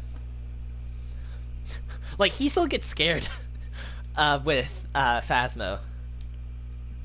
Because if you donate a certain amount of bits to him, it'll actually trigger an audio cue that plays for him in the stream. And so, if you time it right, you can make him jump out of his skin. It's every now and then it happens. It's funny to see. It's a good channel. Pretty good aesthetic going, like a pretty good thing going. Yeah, like once Phasmophobia came out, he blew up like pretty much overnight, practically. How many How many what? How many subs and like followers or whatever? Right now on YouTube, let me check. It's got 44.1k subscribers on YouTube, and I'm gonna leave my stream for a bit, and let's see if I can find him. Viking. I can only see his follower count, but he has 26.7k followers on Twitch. Ooh, wow. So, I mean, that's a good amount. Yeah, no doubt. So, I mean, yeah, he really grew with Phasmophobia. And so, yeah. And that's actually how I found out about him. Because I was watching Phasmophobia videos, and then I found him. I was like, this dude's awesome. Let me watch more of him. Wait, he streams? Wait, he's streaming now? Let me go watch. And the rest is history. Now I'm hooked on watching him. Like, literally, whenever he streams, I try to get there at the start of his stream, and I don't stop watching him until the end of his stream. And so, like, that's several hours. He starts around 2, I think, sometimes, and ends around, like, 9. So I'm there for 7 hours. Ish. Or however long he streams. And, like, the other days when I need to do stuff, I couldn't be on my phone, or I had to use my phone for something else, I've pulled up my computer and have my computer watch him. So technically, I don't know if it's giving me double time because 2 platforms are watching the same channel on the same account. I don't know if it is, but if it is, then yeah, I'm getting a lot of watch time for him. But yeah, he has a really good channel, a really good community, so yeah. But I would want to try to find an aesthetic that fits me, and kind of build my channel around that aesthetic. You know what they say? The imitation is flattery. Is it, no, imitation is the highest Form of flattery. Yeah, I mean, something I also need to be wary on is because right now I'm what, 19 years old, right? That's enough to go to jail. But saying that because, you know, your tastes change over the years. Yeah, absolutely. So when you're a kid, you like this kind of content, or like as a kid you were obsessed with this show or whatever. But then as you grow up, you change and your preferences and tastes change as well. So like you might no longer like X, Y, or Z. So I need to be very careful with what I pick because, you know, it may or may not on Twitch become permanent. So I need to find an aesthetic that works for me, and that I think will work for me more or less in the long run. So, and especially like with right now, I thought PenguinCraftJr was going to be it, right? And now I'm thinking about changing the brand name, right? Yeah. So in like how many more years will that change to? Will I be essentially out with the old and with the new on whatever name I choose next? So it's like I need to be careful because if my tastes change and I decide to change my whole theming and stuff, I don't know how permanent it will be. It's like, if on Twitch, can I just do a simple name switch? Or is that a lot harder? Or can I not even do it in the first place? So, you know, that being said, I have to choose wisely. And, yeah, I have no clue where to go from. Right? Because, I mean, like I've mentioned in the past, like the other year, I got a sketchpad because I was really into art. I barely used more than 10 pages of that sketchbook. The other year, I was like, oh, I want to try and make EDM music.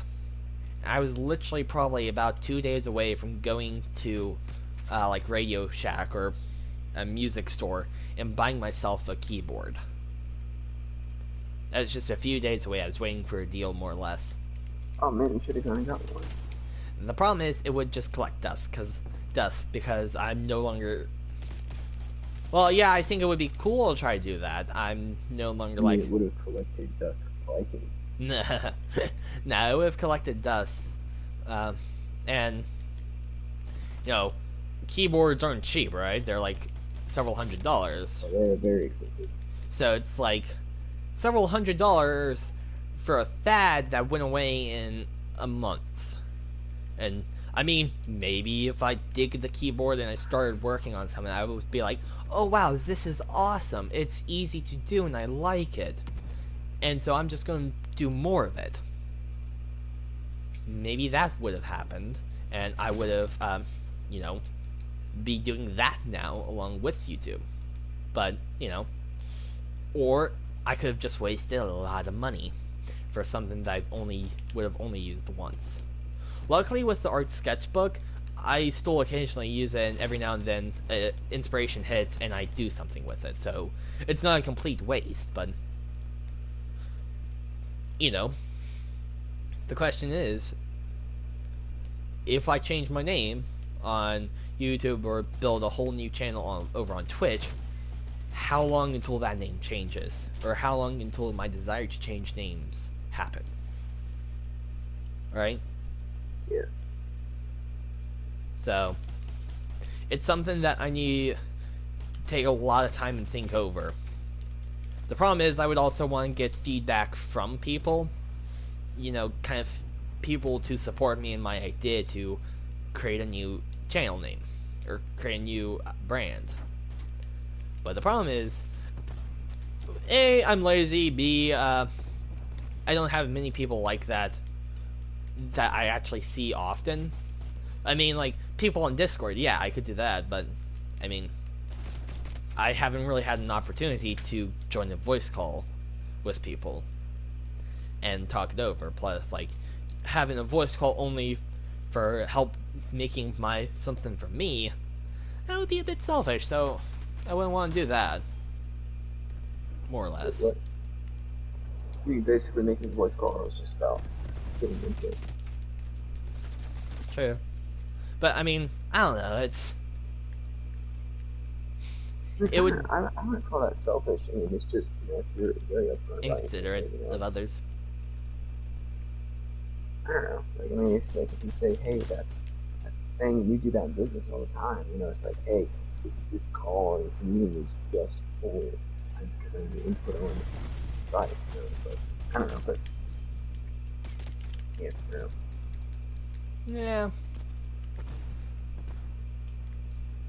But I mean, it's something that I would definitely want to search further, and the longer I wait, the longer it'll take me before, I get to, like, the sooner I start, the sooner that I do hit, like, affiliate. Yeah, absolutely. That's another thing. It's like eventually you just gotta, like many things. Eventually you just gotta start. But of course, I'm talking out of my butt at this point because I really have no idea. I have very little knowledge about what was said about Twitch, and I probably have less knowledge about Twitch in general. Like, for example, I don't know, like, YouTube, I think I've seen that I can change my name, right? So, Yeah, the thing is, if I do it on Twitch, is it permanent? Because I would want to go over to Twitch. That seems like a logical progression in my book. Besides for the fact that people would want, it would be highly advised I get a face cam for Twitch, just because if you are looking at someone face to face, it makes it more personal. I mean, don't get me wrong, there are people that don't have face cams, or people that have face cams that are uh, like emojis, essentially, like, that track their face. YouTubers. No, Twitch people, that it's like an avatar that tracks to their face, so if you smile, the avatar smiles, but it's not Well, you. yeah. Like that's what I was saying. It's like they call them YouTubers, even though they're not like necessarily just on Oh, yeah. YouTube. They're I know which one you're talking about. So, I mean, technically, yeah, but I don't actually have a camera right now that could even do Also, that. those look incredibly creepy. I don't know. Some people are like, "Oh yeah, I love me some VTubers." And I'm like, no, that looks really creepy. No. I saw one person that was hilarious because I forget what they were playing, but it was like a talking dog, and it was doing some kind of song. Maybe it wouldn't it be nice or whatever. I forget what Mhm. song it was, but he was singing it, and you could just see the dog going back and forth across the screen with his head like tilted up, singing it. It was hilarious. It's all on TikTok, Yes, the ticket to talk. but I mean, it was from someone's stream, so I mean, it was funny. So I mean, technically, I could do that, and that would help it make it a little bit more personal. Plus, also, like, if I don't have a face cam, something that I need to do is I would need to have some way that chat can see interaction on the screen, so that you're just like right now, it's just a blink. Besides for the game, there's nothing happening on the screen. It's just the game. So it's like there are other things I could do to kind of make it more or less entertaining. I need to figure that out. Something that I can do is I can go on to the Tickety Talks and find like stream advice on TikTok and see what they say, and also kind of more or less look up guides for streaming to Twitch on a platform or on a console, because it's gonna be slightly different, a little harder to customize. Uh, Slightly harder to customize. That is, it's still doable, but a little bit harder. Yeah, absolutely.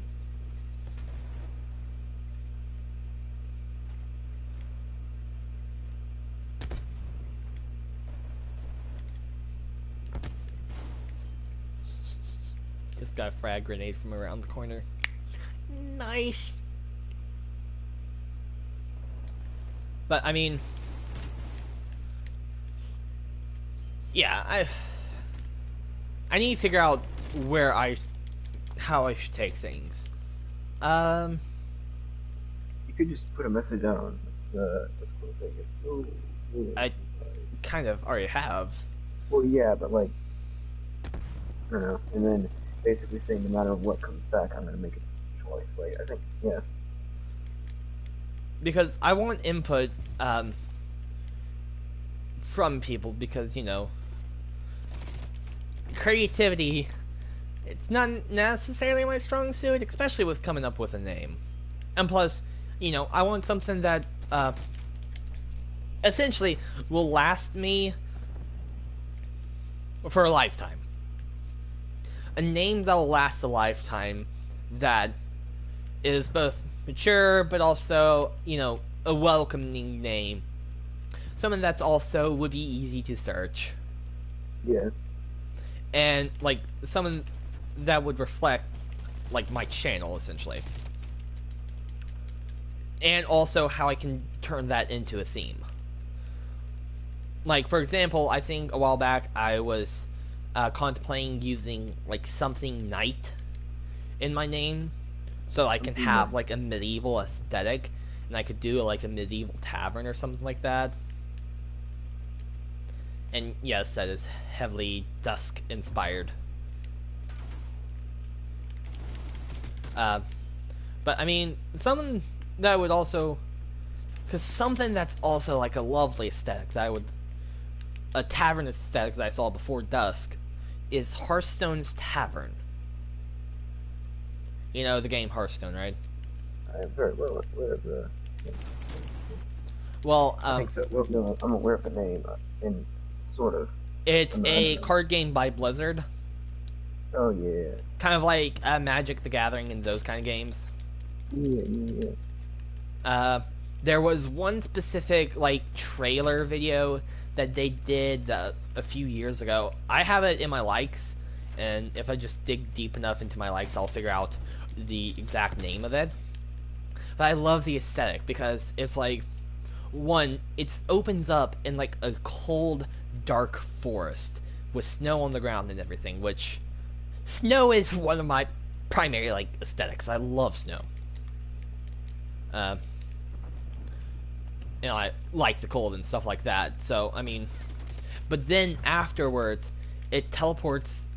Once the character picks up the Hearthstone spell box, they are teleported instantly into the tavern, and the tavern is like this warm orange glow, and people are kind of huddled together more or less playing the game, and then it kind of breaks off into more or less a song, dance slash battle thing, and ends with everyone kind of like jovial and like hugging essentially.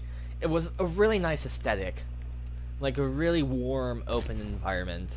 It felt like, and more or less an aesthetic and environment that I would want to try to replicate myself, at least for like a channel design kind of deal.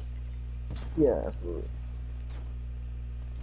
Especially like the tavern environment, kind of like a warm, cozy area for people to kind of gathered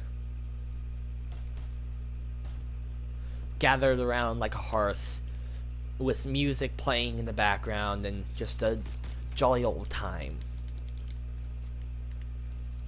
That is something I would want to try to capture.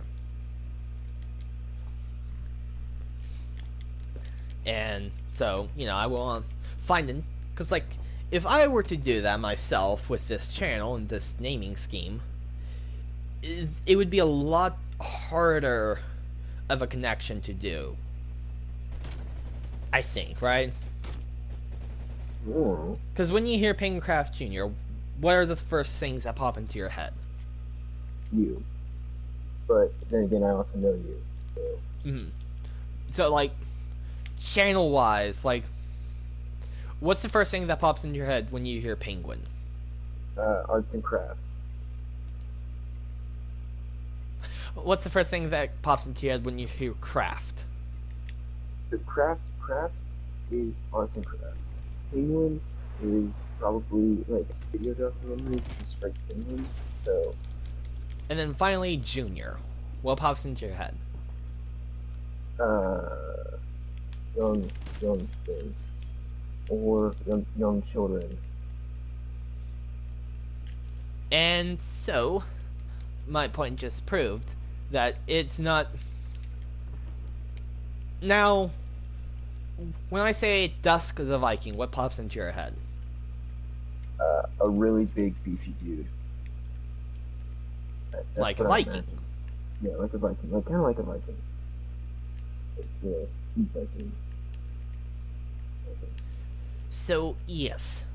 Like I've just kind of deduced, it's easier for, like, Dusk, his environment, it's easy, an easy connection to make, because when you hear it, you think Viking, big dude with a long beard, and when you think Vikings, you're most likely thinking medieval era, and like, or Not really medieval, more like Nordic. Yeah. Nordic, and you're thinking of like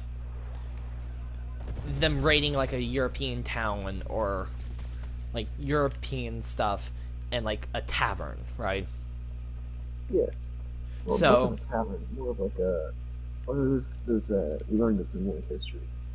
These structures that don't contain any nails. They were put together with like a special type of wood. Anyway, I'm not kind of like How to sure. Train Your Dragon. How to Train Your Dragon. Yeah, like not a town hall, but the town hall of the Vikings, essentially. I forget what it's called. I think they say it in Assassin's Creed Valhalla, at least once. But yeah, longhouses. That's it. I'm pretty sure that's it. A longhouse, right? Longhouse. I don't know. I think so. I think you're right. That sounds accurate or close. And so that's the aesthetic that Dusk has captured. From his name, he's captured that aesthetic. Or built the aesthetic around his name, or vice versa. I don't know. And so I would want to try to do something similar where I can create an aesthetic around either around the name or the name around the aesthetic that I want to capture, right? Yeah. You want to make sure it should be easy. It's like one story. Well, then again, what do you think when you hear the word Mr. Beast? If you didn't know who Mr. Beast was, would you have any idea who or what he was about? I mean, sure, now he's become famous enough that almost everybody knows what he's about. But it wasn't always that way. I mean, yeah, you have a point. Based on his name, you would probably think like a monster-based channel. Channel yeah, something. that is based off of like monster lore. Yeah. In theory. Or just like a gamer. Yeah, or a gamer or something. Well, technically, he does do Minecraft streams. So, I mean, Mr. Beast gaming, you would know. But Mr. Beast, it's like who knows? yeah, so I mean, technically, yeah, it's unless he becomes popular, it's like no one. Popularity is the thing. If you become popular, then like everyone will know your name, and it's like, oh yeah, duh, I know this channel. It's so and so. Yeah, exactly. Duh, that's it doesn't sound so that weird, person's famous. Weird names, but really weird names. Like, essentially, what I would want to try to build my channel, or to get my channel to be built, is something that's easy to search but still unique. Because if it's not unique, then you'll be stuck trying to find a number combination that'll allow you to get the YouTube channel name or Twitch channel name. So like Penguin 8000, Yeah. 8002, because the other 8000 have already been taken up. So to make you unique, you have to tack on a lot of numbers or extra letters, something to denote you from everyone else so that you can have the name. So you would want to find something unique, but also is really easy and easy to search. easy to search, that also, I don't know, has a good ring to it also. I mean, more or less, I'm looking for a very specific combination of things that all more or less have to go together for me to find the perfect channel name, more or less. You know? Yeah. Because, I mean, for what you do, you can easily, on Twitch and YouTube, you can change from going to one type of content to the next. It's easier if you stay within the same realm. So if you play video games, it's easy to switch from primarily playing one video game to the next. It's harder on like Twitch and YouTube to go from video games to like arts and crafts. That's a lot harder of a jump. Most YouTube will definitely penalize you and put you very low on people seeing you. Twitch, I have no clue. Twitch is a different environment, pretty much. But, I mean, I would still assume... I mean, depending on how many people... What are you going to do besides stream video games on Twitch? Like, there's a just chatting section of Twitch, which you kind of just sit in front of the camera talking to the camera people. That's for people with loneliness, right there. What else can you do, on Twitch? What's it called? Time to go search the categories of Twitch. So, browse. Categories, just chatting stands out. Other than that, within the current look, it is a lot of video games. Talk shows and podcasts, that's another one. That's not video games. Art is another one. Music. These are literally the categories. Lots of different video games. You know when Twitch sings. Okay, now that's funny. I could or should do Twitch sings. That's essentially what Twitch sings is. You get on the platform of Twitch sings, and you sing, and you're doing it synced up with someone else. So, like, it may be a two-parter, so you sing it first, and then someone picks to do it with you. And so, like, you may sing character 1, and then someone else will sing character 2. It's funny, because you can either take it seriously and try to sing good, or you can put on, like, goofy voices and sing it goofily if you want to. But, I mean, technically, I could do that. Ish. Yeah. I mean, that is one option. That is definitely something I could do. Maybe. See, another thing that you definitely want to do for streaming is figure out a way to get your followers or subscribers involved. So, like a subscriber night, essentially. It would be definitely a little bit harder.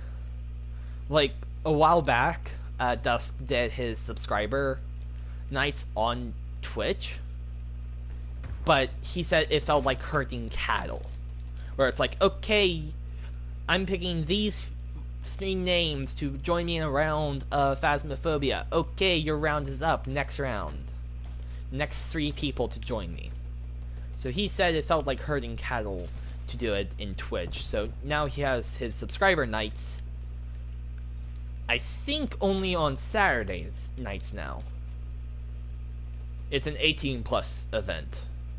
And technically I'm a subscriber now, and I'm 18+, so technically I could participate in it. They do stuff like Jackbox games, play different, like Phasmophobia and other games with Dusk, and also sometimes watch movies. So, I mean, in theory, I could try to do something for... Because, like, that's something to get people involved. You want, essentially, community engagement. You want to find a way to get your people involved, because then that's, like, an incentivizer. Like, oh, if I subscribe to him, then I can hang out with him and get involved in his channel and stuff like that. You know, I think so. I mean, it's perfectly okay if you don't understand. If you Yeah, want I me to don't explain actually. it, I can. If not, then that is perfectly fine. I'm only halfway getting some of this stuff. See, I still don't understand Twitch. Like the whole subscriber thing. It's like, is it like YouTube subscribers where it's like everybody subscribes? Or... No, okay, so Twitch. There are two different things. There's following and subscribing. Following is free and you get notified when someone goes live. Subscribing, you the subscriber gets benefits from the channel via like emojis. If the channel decides to put it in a subscriber only chat mode, let's say chat is whatever for a day, and it's like, okay, I'm going to restrict it so only people who actually subscribe to me can chat right now. I'll turn back on in a bit. That kind of thing. You get special emojis, that kind of stuff. You get like a little channel badge that denotes that I am subscribed, and that channel badge grows over time. So the longer you're subscribed, it gets a different variety. So it might be, for example, with Dusk, it goes from an axe to like a silver-plated axe to a gold-plated axe, I think. But you have to be subscribed to him for like 3+ months to get the first badge upgrade, and then, you know, the more badge upgrades come with just more time subscribed to his channel or to a channel. So to subscribe, you pay money to subscribe, and you're giving support to the channel, but you also get stuff out of it. Mostly cosmetic stuff. Sometimes there's also like ways to like essentially integrations to Discord, so like you can make it where a room is locked, but if you're subscribed, it'll unlock the room, and so you can be in that room in Discord. So I mean, but that's not a part of Twitch. That's an integration with Twitch and Discord that not everyone does. So I mean, but for Twitch, it's cosmetic upgrades by having a special banner by your name, emojis that you get access to, and abilities to talk in like subscriber only chat modes. So to subscribe, you pay money, but you get some benefits out of it other than watching the YouTuber or the streamer. You financially support the streamer by giving the streamer some money, but then you get some benefits in return. Does that make sense now? Sort of. I think so. So I guess okay. So following on whatever you call on. Jeez, got it. Ah. Okay, I'm losing to this one particular bug at Hollow Knight. I'm losing my mind. Anyway, basically, I think I understand it a little bit better. So, I guess following is more akin to subscribing on YouTube, and joining is more akin to subscribing on Twitch. If that makes sense. Mm-hmm. Wait, YouTube has... That's what joining is, where it... Yeah, you have to pay for it. Okay, yeah. So that is exactly what it is, pretty much. So yeah, you bada bada boom, you kind of got it. Ooh. Now, if only, it's like a short trek to, okay. Hollow Knight devs, I love the game. One point, this boss fight, okay, so this boss fight is what you need to beat this boss in order to sit down at the bench. For those of you who don't know, bench is like a respawn point. It also heals you. So basically, the way this is working right now is I am needing to defeat a boss in order to get healed. The problem is I can't defeat the boss because I need to get healed before I can defeat the boss. But I can't defeat the boss for so yeah. It's like it's a cycle. It's a feedback loop. You can't Just do. do that. You need to do this, but you can't do this to do that. You can't So do I that need to to, do yeah, this. I need to basically defeat the bug in order to sit down on the bench because he's blocking the bench.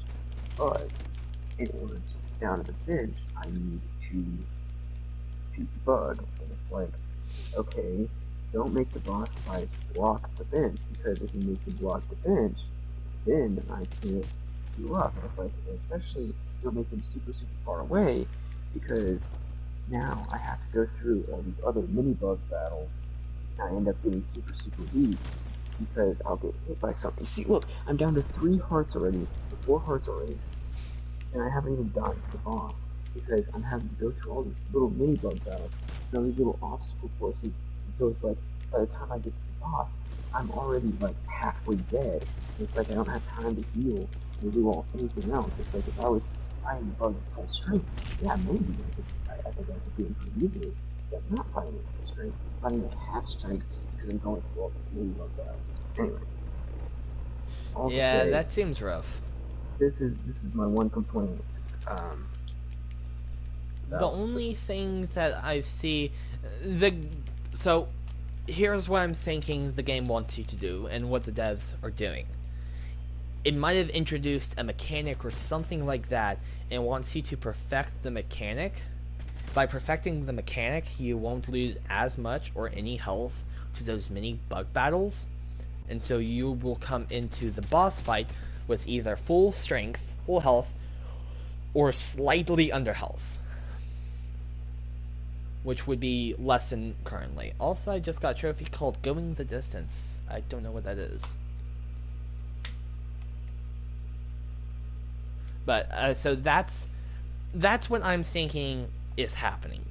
The game has either introduced a mechanic or something like that, and for you to progress further, it wants you to master that mechanic and be able to have use that mechanic to a better proficiency, and then that'll allow you to fight better and allow you to go through it better. I think there's an element of truth to that. Um, Because besides from just saying get good, that is what some people could say, but I think the game, if the game puts elements in your way, and if you don't understand, and if you can't, like, the game just doesn't want to hand you the victory of the game.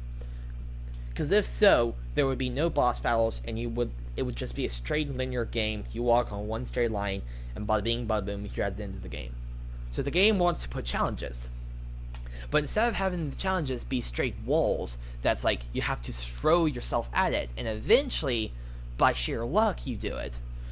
The the game introduces like mini bosses that uses those mechanics that you need to fight the bigger boss, and to that extent, introduces that mechanic into your average fight along the way to the mini boss or whatever. And so it's like, okay, if I can perfect this mechanic, like for example, in like Dark Souls or a different game, I think Dark Souls is dodging when Sekiro Shadows Die Twice. It's pairing, so you can do both games. Like in Dark Souls, you have to perfect the dodge, where you dodge right on cue to avoid attack and then get back to attacking yourself. In Sekiro, Shadows Die Twice, it's about perfecting your parrying so that the second that you can parry the boss, which will put his stance off so that you can do either health damage or more damage to him straight up. so I found And a better solution to the perfecting thing. I went a little bit further past the boss room because you I can found another activate the spawn point. boss. No, I didn't. I found some other bugs, some weaker bugs that I can beat up, and you can steal the souls of other bugs and heal yourself. So basically, I went through and I killed this one small bug, but then I exited the room, went back in, so that way the bug would respawn, and I did that a couple dozen times until I could heal myself fully. Now, I have a better chance of actually being in. No, doggone it! I take it back. This guy's really just not a good matchup for me. I don't know what it. Dude, seriously, he's already hit me 3 times. I don't get it. I don't get what the dilemma is. I don't understand why I cannot defeat this guy. And also, with games like Sekiro and Dark Souls and games like that, and I think Hollow Knight fits in there. It's a rhythm game. And to beat the boss better, you have to figure out his pattern, his rhythm. For I think example, that's very true, but I also feel like the craft at this speed. No, I think it's 100% rhythm at this point. However, it's still very irritating. in Dark Souls, I think MathPad did a theory on this. That's why I'm saying it. Dark Souls, it actually uses actual music.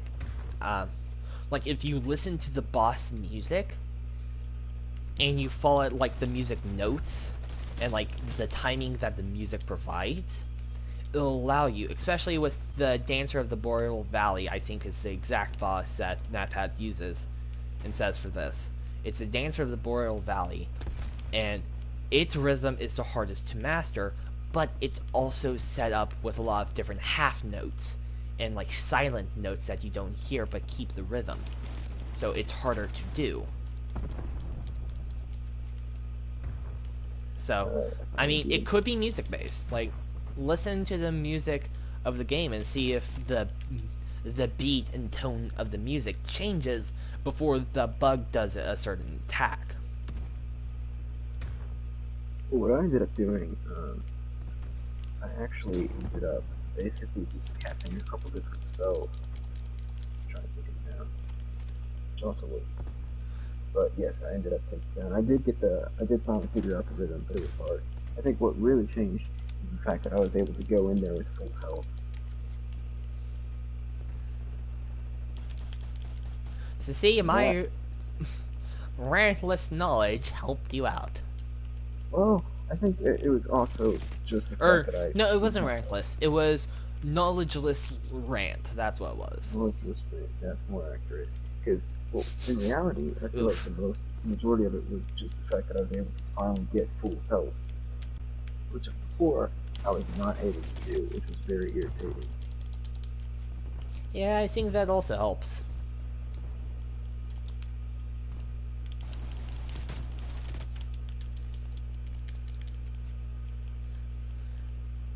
But yeah, in games like that, there's a lot of different factors that need to be considered when you are about to fight a boss and that kind of stuff. Besides for health being a concern, you also, if you know the timing of the boss, you might be able to do it easier and that kind of stuff. And some of that is just kind of throwing a body against a wall. Throwing bodies at the wall, figure out what sticks. Eventually I you'll know how find that's the supposed right to do. pattern and technique that will work and that you need to use. Though throwing the bodies at a wall is not the best tactic, but it does work. It's not a most advised tactic, but I mean, when push comes to shove, it works. You know?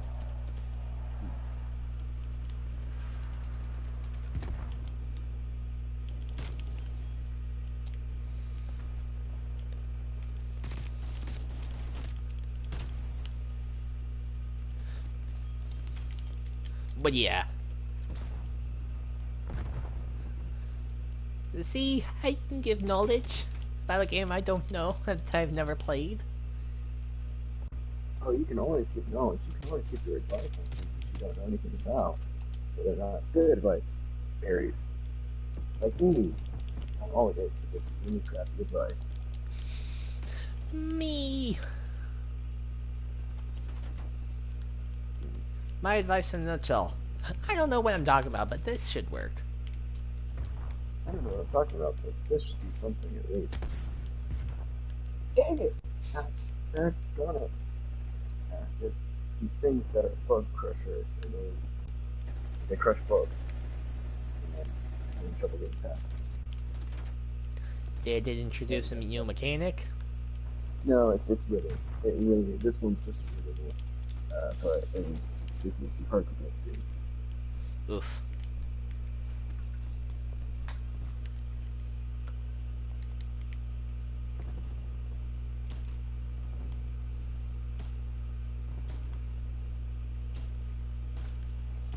Okay, so you can make these statues armless and headless, but you can't do any more. Bummer. Is this RC car timed? No, there's no time limit.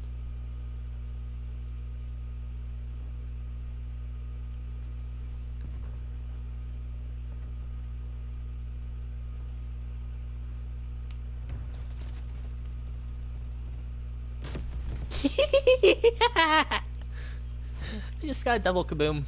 Double kill. What's an RC car?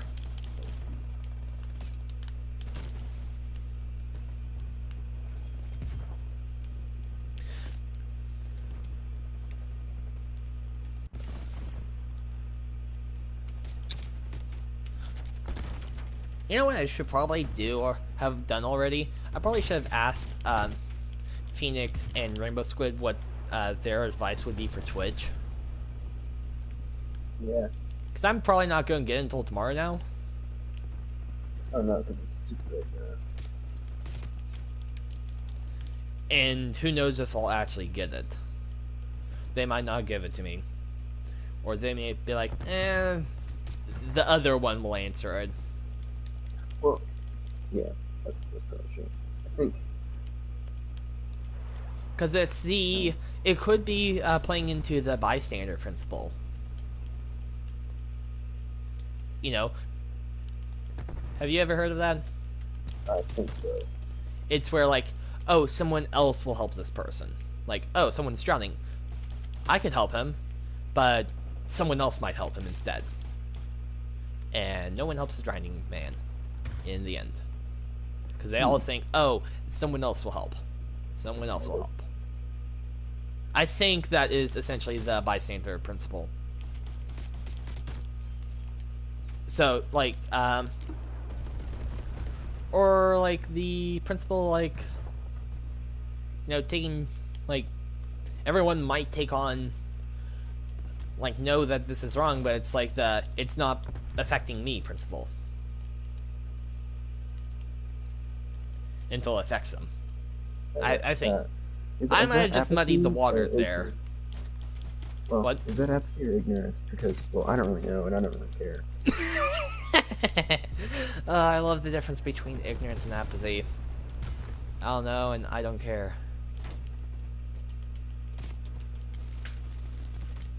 I really want someone to nonchalantly ask me, what's the difference between ignorance and apathy? And I just so want to deadpan it. I don't know. I don't care. I really want to do that now. Oh, if that could happen, that would just be the best. You know? It's like, hey Dad, what's the definition of what's the difference between ignorance and apathy? I don't know. And I don't care. Okay, thanks Dad. Mom, what's the difference between ignorance and apathy? Son, the definition of ignorance is I don't know, and apathy is I don't care. So your father was telling the truth. Listen to your father. Went from loving advice to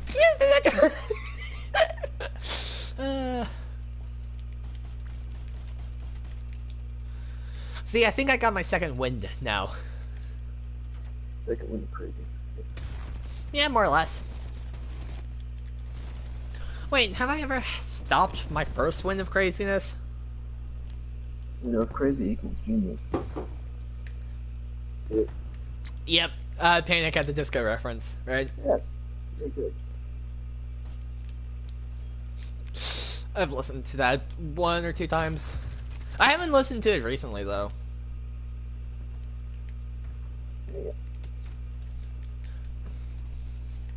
Yeah. I am sucking at That's this. who I should have listened to today. I only listened to one Panic songs today while I was cleaning the house, which literally took me forever. I was cleaning baseboards, which took forever. I was literally just going song to song.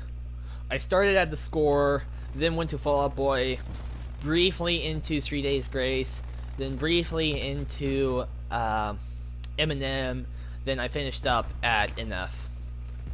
I'm gonna listen to some Christian rap music. Let's listen to the score. Well, actually, for one song, I only listened to one song of Panic. Really should have listened to more. But yeah, from Panic, it was, I think it was Panic to 3 Days Grace. I was literally, all I was doing is looking at what was the recommended songs, and so like okay, time to get off of Eminem. And it's like scrolling, Eminem. Ah, there's enough. So if you like rap music, Ish, sometimes. What about it? no, I was just thinking, it's like if you like rap music, you should listen to Wu-Tang Who? Clan. You don't know Wu-Tang Clan, the best rap artist, the best rap group in the world? Yeah, no. Yeah, the name does semi ring a bell, but I've never heard any of their songs, to my knowledge. They're the ones that did, I don't think you'd actually like them like these. I like them. I like Wu-Tang Clan, but, yeah. You know who I didn't listen to on my rant through every song in the world almost? Well, through the track through multiple genres? I didn't listen to Nathan Wagner, nor Citizen Soldiers. But anytime that I go to a playlist, like whenever YouTube on the homepage recommends like a music playlist, it's pretty much Nathan Wagner and Citizen Soldiers for a majority, if not all, the songs. A few other artists here and there. Have you ever listened to either of them? I think it was the Citizen Soldiers before, but I can't remember if it was Nathan Wagner or not. Nathan Wagner, I would recommend let's see, Paranoia is good, New Horizons good. What else?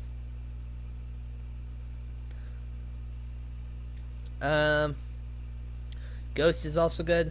Ooh, he just released a song last week. What else? Oh, he's done covers. He also does covers of other people, which is cool. Let's see, there were some that I screenshotted the other day while I was driving listening to him. So there's Slam by Onyx. Oh, Vans was good. By Black Sheep. There's Bring the Ruckus by Wu-Tang Clan. There's Raid. Raid is a really good one by Mad Villain. And then he also does All Caps by Mad Villain as well. That one is really good. Have you heard of Cream? Nope. Never heard of Cream by Wu-Tang Clan? Everyone knows Cream by Wu-Tang Clan. Cream is actually an acronym. It stands for Cash Rules Everything Around Me. And so basically it's talking about how he's living in a world and cash rules everything. He's trying to like say it's like, man, cash rules everything around me. So you've heard like the term like dollar bills, y'all. Maybe. Anyway. Yeah. But that's what the cream.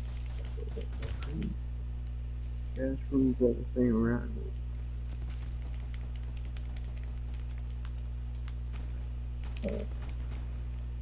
Triumph is a really good song by Mad Villain. It was Mad Villain that did Triumph, right? What? It was Mad Villain that did Triumph. Oh, no clue. I should put in music a lot of the songs I've listened to recently. You should listen to them.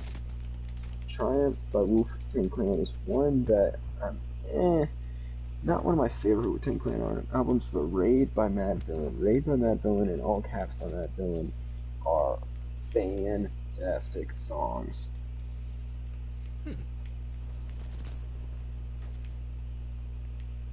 Interesting.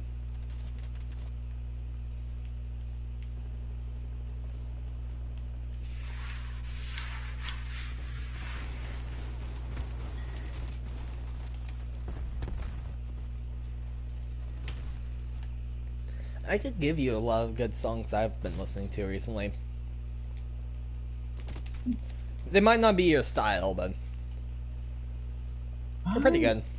I don't know. There's two types of rap that I listen to.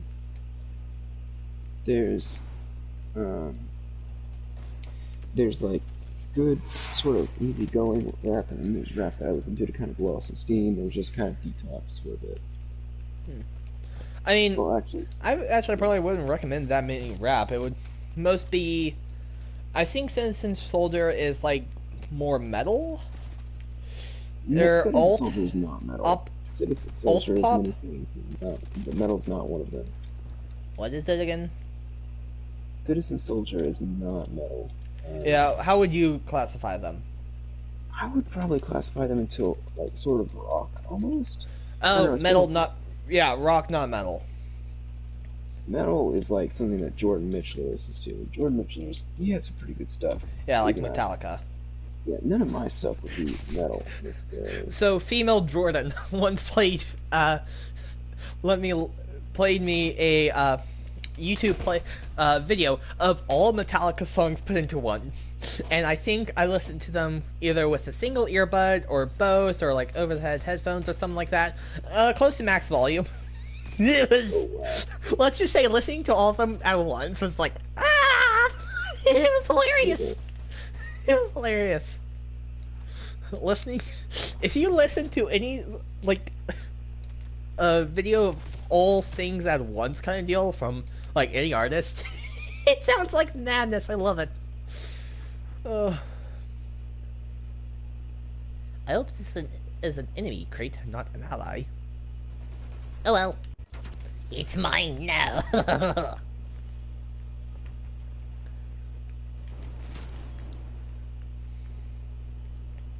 I miss the archery group.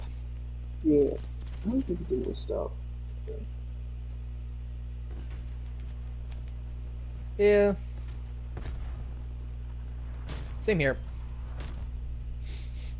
I just killed 4 people with an artillery strike. 3 in 1 strike, too. Pretty poggers. Why am I like this? Oh, probably TikTok. Yeah, TikTok will destroy you. No, I think maybe Mini Egg for the poggers. Yeah, I blame Mini Egg for the poggers.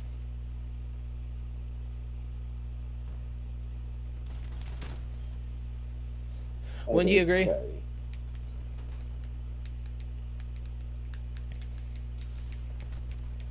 Average society.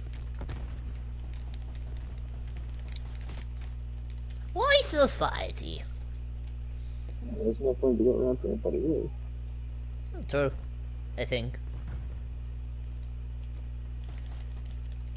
So, so I would say, have you tried looking up your Minecraft name? I am not. I Well, would definitely I know- recommend that because it is a possibility for a Minecraft stream like tomorrow.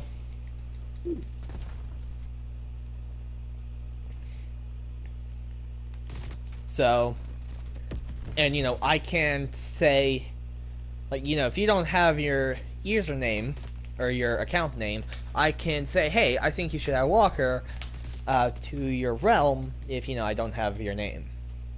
But you can add people to your realm without names. All you gotta do is just add to the realm.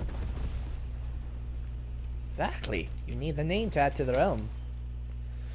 I mean, the problem is, I mean, I could technically... No, I mean, in theory, if I wanted to, I could make my own realm. But the thing is, that costs money. You need to own a server for it.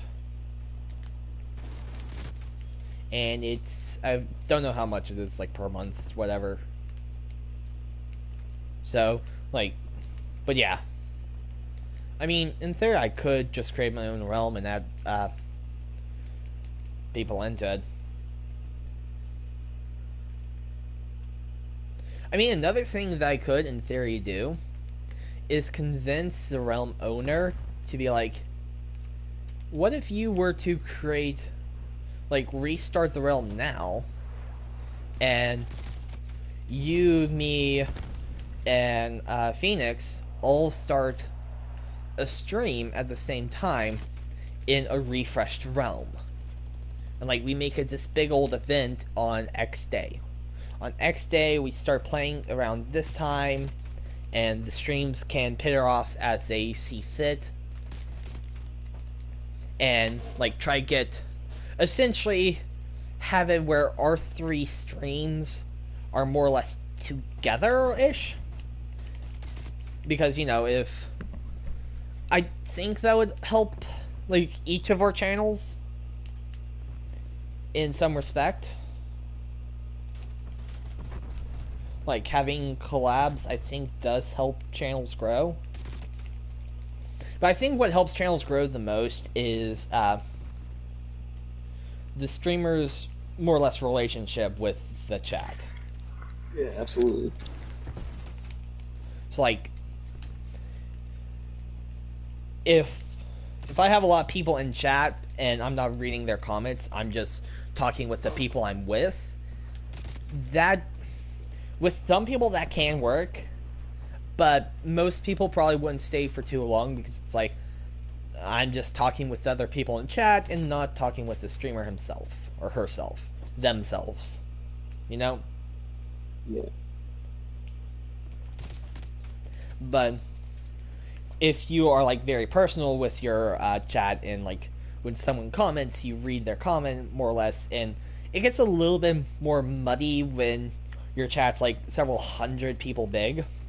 That gets a little bit muddy because it's like the chat moves so fast. You sometimes have to scroll up and read and comment in its entirety to like fulfill it more or less. So it's like it can be a lot harder the more you grow. But I mean, yeah. But I think having other streams going at the same time could help. Especially like each of us grow. And the thing is, I would more or less be taking advantage of Phoenix and Rainbow Squid because, you know, they've been on Twitch. And so if I were to do my first stream on Twitch, I would have no one watching me. So it's like I'm starting with 0 people, but they're starting with however many people they have watching them. So it would be a lot. Like for them, I would be the one benefiting because it's like they're bringing in their channels. They might shout out my channel. I think there's a difference between taking advantage of someone and mutual. Well, they have nothing to gain from doing it with me, right? Yeah, that doesn't mean necessarily just because they do not have immediate gain. It's not mean that it's taking advantage of. Maybe. I don't know. That's just what I would use to describe it. Because it's like, why stream with him? Because he's got no one watching him, but he can gain everything from having us shout out him and watching and doing stuff with him. Or us, or whatever.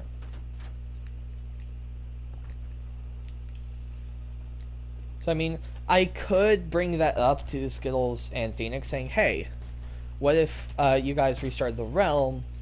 And because restarting the realm would probably bring a flash flood of the Discord to play again. Right? Because the realm server is practically dead. I've been meaning to play on it a little bit more and build up Skittles and I's base, which is going to be like a woodland mansion, like player built, essentially. It's going to be this huge kind of like haunted manor style building. That's kind of my aesthetic that I'm going for, surrounded by like a dark forest, essentially.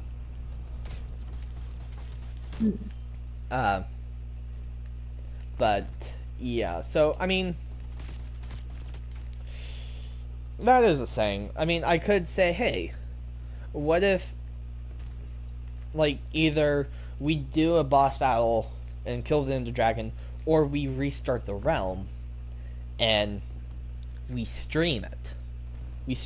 Each of us, each of the streamers, stream playing the realm. and maybe not make as much progression this time, because one person literally uh, steam, what is it, steam train, is it Steamroll. steamrolled? Yeah, essentially he progressed super fast to netherite within like the first week, and then it's like, Wow. okay, well, I got netherite, I've automated everything that I want to automate. What is there now to do? Like, he was all the way up here, and everyone else was all the way down here, like, still getting, like, the roots. Like, probably still iron armor and iron gear, more or less. So it's like, besides for fighting the nether and wither and fighting the ender dragon, there's, like, not much to do. So, like, and so he quickly got burned out of it. It was Phoenix got burned out of it because it's like, I've already done everything that I wanted to do. So, I mean, I think that is a legit thing I could say. Hey, what if we restarted the realm? Restarted from scratch, maybe pick a seed, either randomly generate a new seed or have each of us search random seeds and try to find a world that looks good, and then the streamers stream it. We bring in a few extra people to play with us. The people to play with us would mainly be from me because I would be adding you and Mini Egg. So that is an idea. Yeah, I mean, it's not a bad idea. It sounds pretty good to me. And plus, like, you know the channels like Dream, Technoblade, and those other people, right? Yeah, Mr. Beast Gaming. Oh yeah, he plays on their server. Yeah. So like, they often play together, right? For Yeah, absolutely. some stuff, right? They normally do collabs within their world. So I'm thinking it might be good if, like, because we have minimum 3 streamers in the server, right? In the Discord, which would be me, Yeah. Rainbow Squid, and Phoenix. So I think that if we were to start up a realm with 3 streamers, that means you have 3 unique points of view, plus an additional other people that you can. The thing is, you would just be hearing them and not seeing their perspective, so that's the thing. But like, you still have the streamers are still interacting with their own with people in game plus their own chats. So I think that could be interesting. The problem is, with me, I don't have a push to talk system. So if I were to talk to chat, everyone would hear it just like you do now, right? Like, I don't essentially turn off my mic to you and talk to my chat. Like, if I talk to my chat, you hear me talking to my chat, kind of deal, right? Yes. So I mean, unless if I could figure out something like that. uh I mean, I do have a new keyboard, and it does have a dedicated numpad along with the number line. Though the only thing is, I think those two are connected. Numpad 1 on the numpad is the same as the top line number 1. I mean, I could just do an F1 key, like F1, F2, F3, or F4, whichever is not generally used by Minecraft. I think it's F3 and F4 often used by Minecraft, and I think I could set it up so that my microphone turns off or mutes myself on Discord when I press it. I think I could figure out a shortcut or a way to do that. Besides getting like a fancy tech, besides getting a stream deck. That would be the only other thing that I could do, is get a stream deck to do that. But that's a lot of money. Jeez, just money, lots of money. So, I mean, what do you think about that? I know that you don't own the server, and you don't even know your Minecraft account right now, so.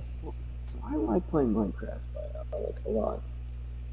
My thing is, I don't want to. I mean, first things first. I don't know if Stephen A would want me to be there. I don't know. I know that there was some contention for whether or not I should be allowed to join the server, the Discord server in general.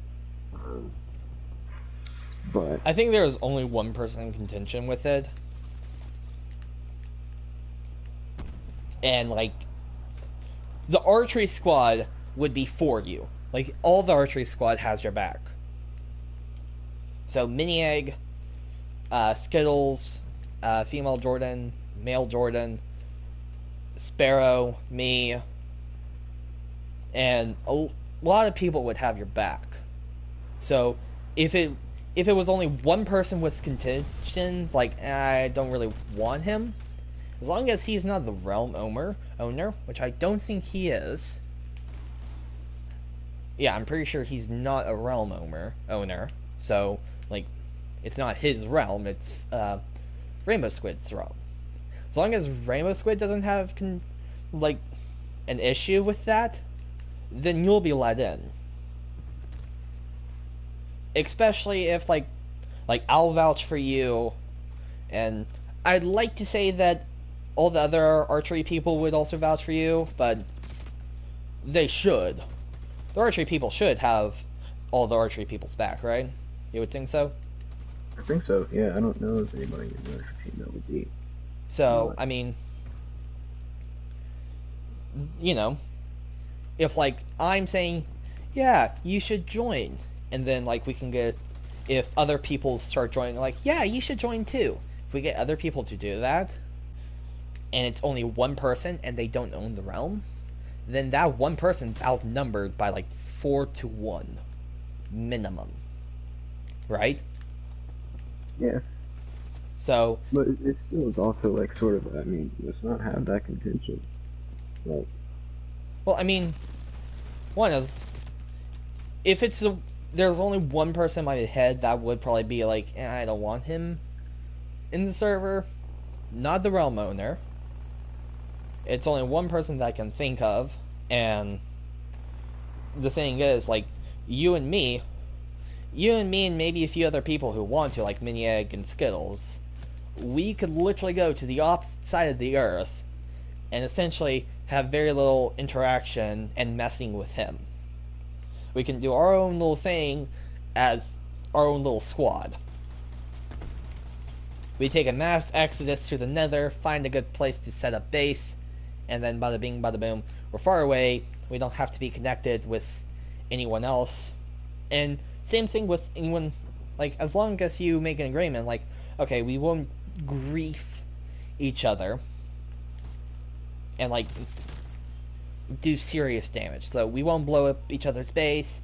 We might do a fun prank where we just add some stuff, but it doesn't actually mess up the other's base, right? yeah. So, I mean, as long as everyone keeps things cordial, it's like, okay, I won't mess with your stuff if you don't mess with mine. If you don't want me, I'll literally be on the other side of the world. You don't even have to see my character. We don't have to have any interaction if you don't want. But, I mean, you know, Yeah. I get it. it's like you, me, Skittles, and like Mini Egg, or whoever wants to kind of join me and kind of be far away. Like, let's say we all decide that we want to set up like a common area between the four of us, right? Let's say it is the four: you, me, Skittles, and Mini Egg. We want to set up a common area where we first plopped out of the portal. And it's like, okay, here's our common area. Let's gather all our resources together and start getting everyone else off the ground and into a good position. And then let's make our own personal bases, like in separate areas. But we have this one communal area.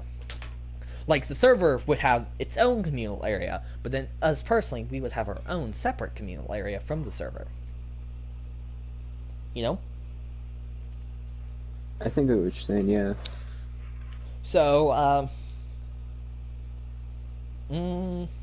there's, like, I don't really know, like, the only two Minecraft servers that I often watch is the Hermitcraft, and I only watch Exuma's point of view, but I do watch the Hermitcraft recap, which recaps all the videos from the week, so I do get everyone else's side. And the only other server that I watch is the Forgecraft server from Direwolf's 20's perspective. So those are the only two Minecraft servers that I watch. But like Hermitcraft has its own shopping area where everyone builds up a shop, and then everyone else has their own base away from each other, more or less. I think Exuma, Corrales, Etho, and one other person live within a few biomes of each other, so they're close together, but they still have a whole biome to themselves. So, I mean, you know, if I were to add, if you could find your Minecraft information, would you want to be a part of the server? Yes. Okay. That settles it. Now, I'm pretty sure 9 times, I could probably say with a 90% certainty that everyone, besides for one person, would say that they want you on. So wait, so I always thought that that Rainbow Squid was the one that was not a huge fan of rejoining the Discord server. Okay, to my knowledge, I'm not sure about Rainbow Squid, but it was the male furry. That Really? is the person that I believe it was. Now, I'm not too certain about Rainbow Squid, but I'm pretty sure it was just the male furry. Yeah, yeah. So he's entitled to his own opinion. Yeah. So, at least, I think. But literally everyone else, I don't remember Rainbow Squid, but I know that any of the other archery teams at the time, we were like, yes, we want him on. I was like, we should add Walker on. And then pretty much everyone else, besides maybe one person, was like, I don't want him on. 1 to 2 people said that, but literally everyone else was like, yes, we want him on. So, you know, I'm pretty sure that we could get you on the server. Because at least 3 people currently on the server. I'm not sure if female Jordan's on the server, like on the whitelist. She might be. She hasn't played on the server to my knowledge. But like 4 of us would say yes, you need to be on the server. So then I just need to convince Mini-Egg to get on the server, and then bada bing, bada boom. Or, not convinced. He's already said that he would want to be on the server. I just now need to get Rainbow Squid to add him to the server, as well as you. You know?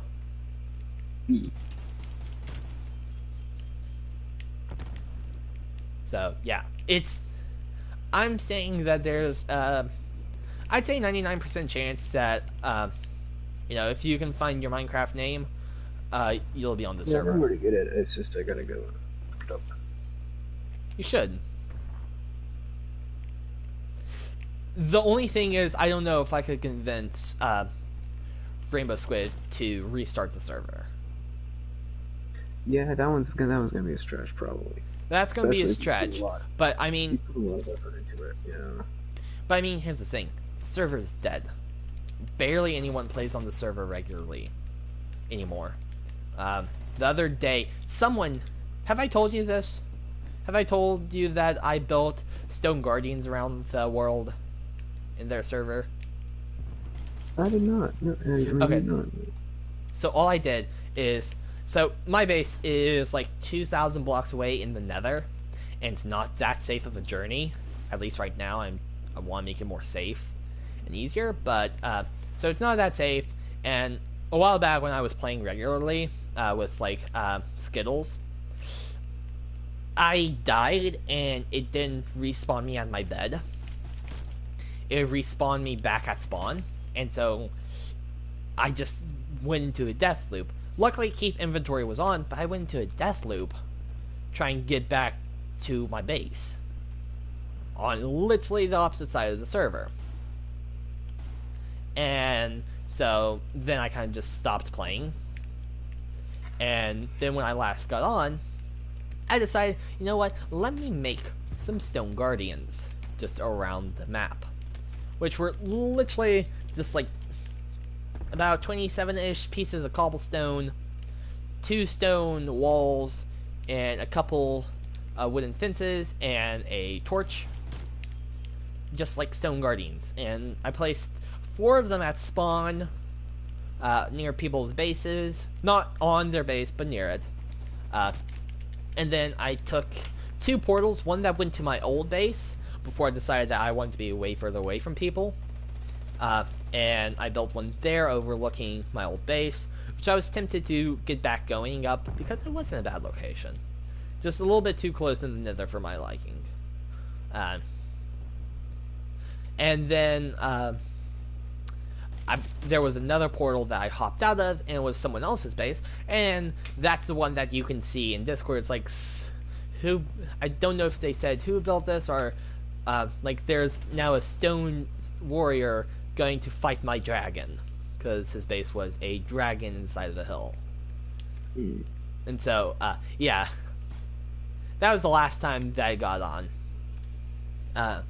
And I built one at Skulls and Eye's base. Kind of, I should have like guided her to it a little bit better, but I was away from base when she was on, and instead I just started shooting arrows at her to try to get her attention. But I was literally like about 50 plus blocks away, so it wasn't easy to get the arrows to land near her or on her. So I want to try to jump scare her a little bit. Didn't really succeed, ish, but she knew that was on. But yeah. So, I mean, besides for that person who noticed the Stone Guardian, the server has been dead. So, I mean, I could probably swing it. It's like, okay, the server has not had activity now in months, very rarely. And I think if you were to restart the server, especially with the fact that it is we're all on a break right now from school, I think server activity would go up. Plus, I think it would be cool if like the streamers of the group were to stream the game as well. I think that would be cool as well, and I think it could work good if we restarted the server. I think I could swing it that way. Yeah, I don't know. I feel like I don't know. Because I still feel like somebody would be invested in it. It's like, no, I've already put all this time. Well, I think the one person who is invested has already got the world file. Or something like that. And I mean, if that is the case, if someone's really invested, then Rainbow Squid could give them the world file, or the backup of the file, and they can still do stuff on that, and have a new server to play on.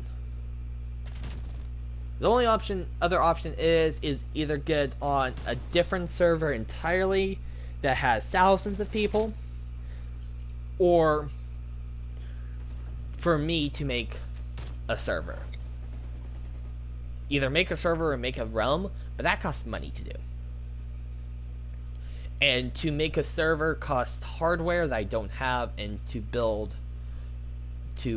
own a realm costs money that I don't want to spend. You could ask Rainbow Squid to make a different server, or is that? I don't think he can. I think it's only one server per realm owner. So if you own one, essentially think of it. I'm trying to think, because I don't know it fully myself, right? So I'm trying to think of what makes a logical sense. So in my thinking, think of it as like one glass, right?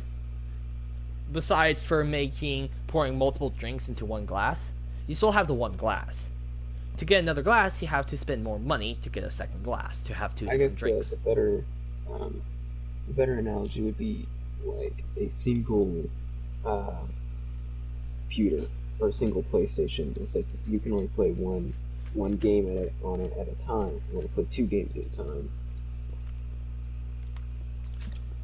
Yes, yeah, that's a lot. Cool. That's a lot better. So, yeah. So you can only play one game at a time. and this is my perception of how it works, right? I don't actually know because I myself don't have a realm. I don't own it. I could look it up, or I could ask uh, Rainbow Squid how it works. I could ask him, hey, how does owning a realm work? Like, can you host 2 realm servers, or do you need to buy separate a second realm ownership account? I could ask him that.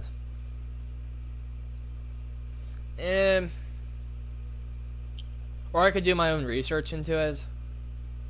Cause see, the thing is, to own a realm, it's it's either a monthly or a yearly subscription. So it's not like, oh, I bought it once and I can make a realm for life. I can have one realm active for my life, or for the account's life. So, but no, it's like a monthly or yearly subscription. So it's like, if I myself want to own a realm, I have to pay money. And so, what's happened is I haven't played Minecraft besides for like earlier this year and this summer when I actually did play it a little bit. I haven't played Minecraft in years. So, for renewing, keeping a realm subscription going would mean I would be losing money if I stop playing the game, or if the realm goes dead. Essentially, that would be a loss of money, right? So realm goes inactive, you're not using it, your friend's not using it, no one's using the realm, then it's like, okay, that month's payment to Mojang to operate the realm, that has just gone with no one playing it. So, essentially, I just lost out on money that I didn't get to enjoy myself. What if Mojang goes out of business, though? Or innocent Microsoft, they might go out of business. We gotta support them financially. You want to say that again? I mean, Microsoft, it's not getting enough money. You want to say that again? Microsoft going down, Mojang going down. Minecraft is still one of the most popular games around. It's a pretty popular game as it is. Yeah.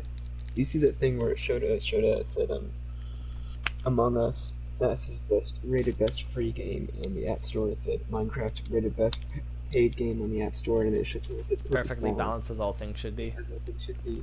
Yes. Yes. I've seen that. But so yeah, Minecraft's not going away anytime soon.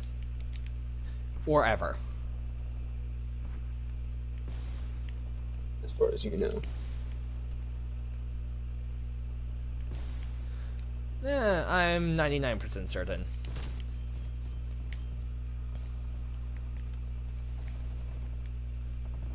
Because Minecraft is bringing itself a nice pretty penny. Because what, it's $30 for a game? To own a copy of Minecraft, it's $30, right? Yeah. And so isn't most of the servers actually outsourced? Like, Microsoft and Mojang doesn't have its own official server. Literally, other people are paying to have their servers online, right? So literally, for Minecraft, there's no draw to it. It's literally only a net profit. And that's when the big bucks start rolling in. Yeah, it's a net profit. They don't have to pay for internet space to keep their own server going. Other people are paying for their internet, paying to have their servers up and online. Not Minecraft. I think it's ridiculous that they paid several $1 million for Minecraft. I bought it for $30. Yeah. I had to throw in that meme, the internet meme. Yeah. But I mean, yeah, I don't see Minecraft going away. Ever. The only thing that would possibly happen for Minecraft to, decease is if the next generation didn't want to play like stopped playing Minecraft, right? Oh, that's not gonna happen. How As could you long stop as doing the next generation can get into Minecraft themselves, it's not going away. That's the only thing. As long as each generation keeps playing Minecraft, worlds. The only downside is the accounts could then become like inherited, right? Like, okay, I'm going to give you my own Minecraft, my old Minecraft account. So technically, in that regard, Mojang and Microsoft wouldn't be getting any money for new players because it's really just an account name change and change of owner and not a new account per person. But still, people are paying them monthly subscriptions to have their accounts. Or, not accounts, but to have operate servers, right? So, So, I apparently don't have an account yet, so I'm gonna create one now. are What should I make my name to be? whatever you feel like you want it to be. I'm I mean, thinking I about can't tell you doing. because I don't even know what I want to name my Twitch channel, if and when I make one. So how can I advise you for making your Minecraft account if I can't even advise myself?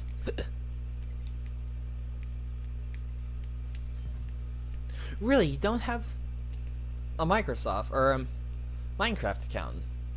I guess not. Are you sure you're Is using the right email? Yeah, that's the one.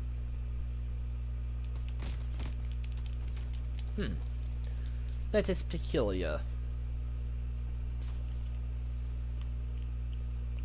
Ah, I think yes, I'm good gonna do sir, that is Jaywalker. peculiar.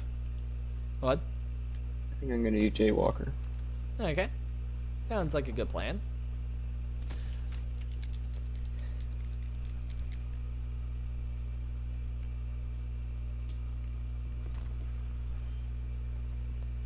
Oh, it's already taken. Yeah, I was gonna say that, but I didn't want to say it. I was like, I'm thinking that name's probably already taken. Just knowing Minecraft, it was probably already taken. I'm gonna do Jaywalker 404. Nice. Username not found. It's because it's not found in their system. Nice, So it's that's new. good.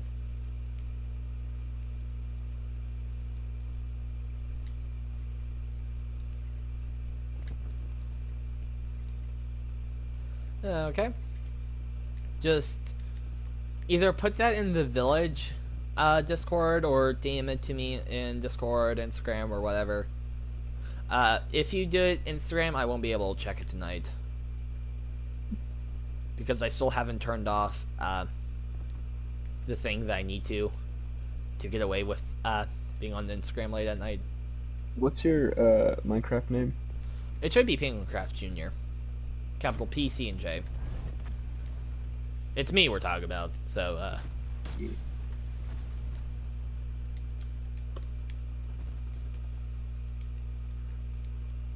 Ooh, yeah, I have a good scope. Ooh, I need to try something. I wonder if with the Cobra optic, if I can use that mustache one again. Oh, did I spell this right? PenguinCraftJr. I don't know, pull up YouTube. It's a little bit slower to ADS now. So you said it's capital P, C, and J. It should be. That should be what it is, good sir. Why are you doing that? What? I died by my own care package. There's Penguin Craft. Is that you? No. Should be JR.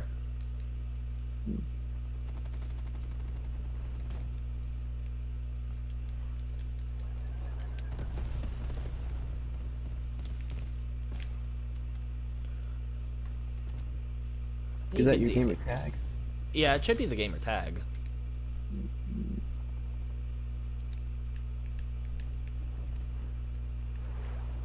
That's odd that you're not finding it. Why are you... Which type of Minecraft are you using? Because I have Java, Java. Which one is that? the standard one, not Bedrock. There's Okay, only I Java was and literally Bedrock not besides certain for since I Pocket played Edition. this, so What? well, I'm gonna figure out which one this is.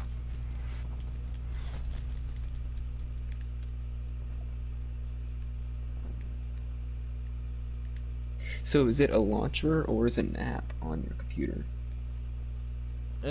Should be both technically. Mojang Studios. I mean, are you at Minecraft.com? No, Where are I'm you at? at.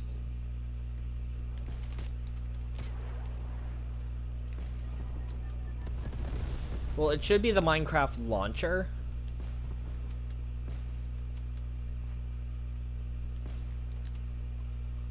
Right? I believe so. I mean, I'm not sure how you're doing it, so I Um, can't really advise much. Craft Junior. What? Gamer tag not found. Um, is there an option to enter in an email instead of a gamer tag? Is there? Hold on. Oh, there we go. Hold on, I was just using I was in a different Minecraft. Ah. And never mind. I don't have to go that option. That route. That route should also be valid because I think originally it was through my YMail, which has a very similar naming scheme to essentially my first dot last name at ymail.com. Gotcha. Or did I make it through my Penguin email? I forget. Alright, now. So I'm in Java edition. I just got that kill. That was awesome. I just got a really interesting kill. Don't really know how I got it. How he was moving. Why did you? I need to know my account name. Hold on. I bought this, but it says play demo. Did you just now buy it? No, I bought this a little while ago. Hmm. Hold on. Oh wait, no, never mind. Wait.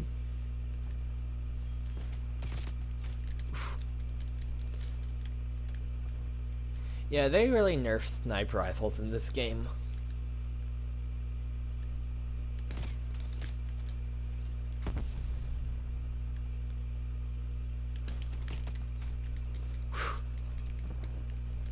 Oh, no wonder I haven't updated it since a while. Oh yeah.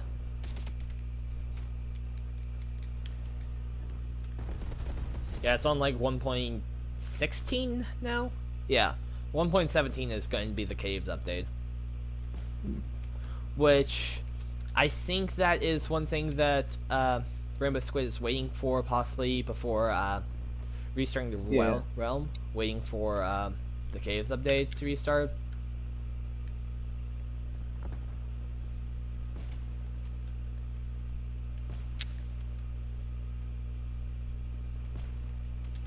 But I mean, technically he could just restart at the caves.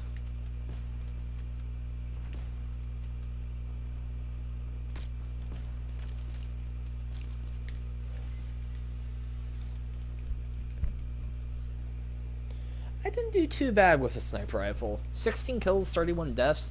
I mean, the death ratio is a bit high, but went negative. But it's also my first time using this sniper rifle in a closed match. No, we won. Never mind. About to say we lost by 1 point. No, we won by 1 point.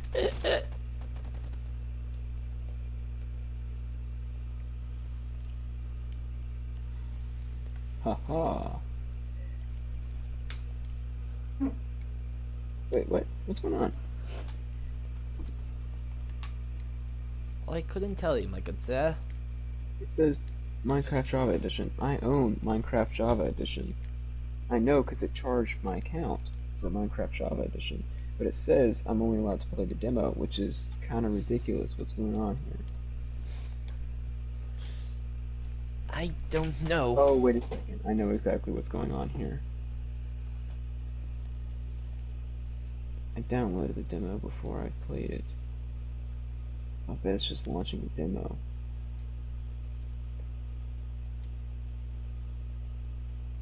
Installations.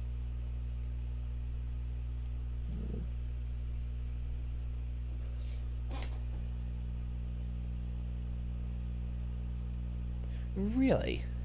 Going with the fast loader, loading in one bullet at a time, is faster than a clip? Or is it just that it's the clip you can put more bullets in there to start with, but you still have to load them one by one? Maybe that's it. The next thing I might want to do to this gun is adjust the ADS time. The ADS time just nice, and then that might be good.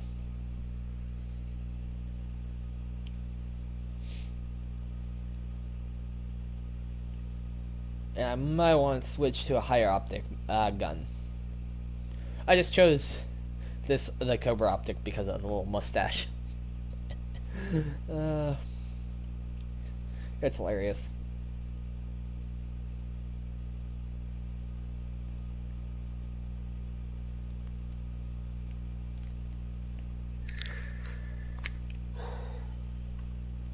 Having trouble?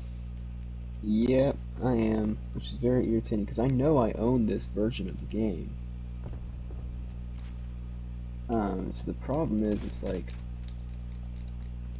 I'm gonna be very irritated if it says that I don't own it, and then I'm just not going to,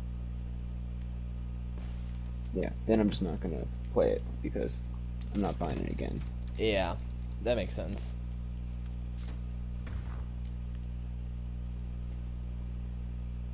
I mean, when did you buy it? I bought it a while ago. Do you know what email you bought it under? Yeah, I think Because so. maybe you have to log in using the email. I know that old accounts are different. You have to do it a different way. Me having an old account, I think I eventually got the that issue fixed, where I could just use my gamer tag instead of my original email that I used for it.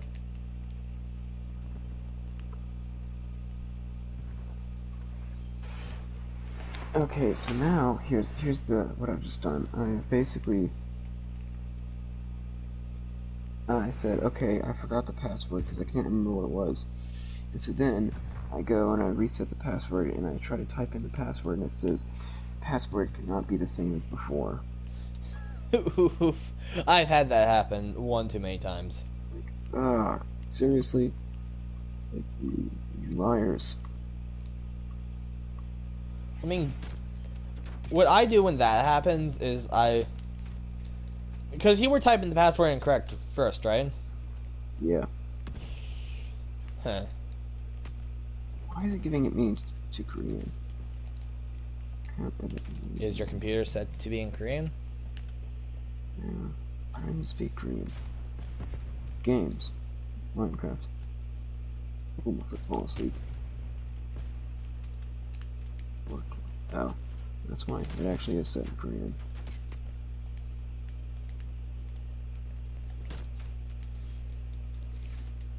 Can I just say I called it?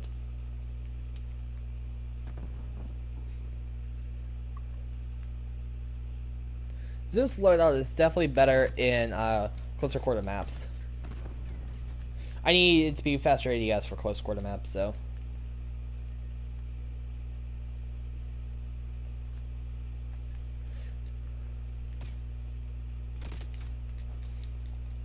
How do you launch Minecraft? You should have to first get download the launcher. I have the launcher, and now it's on.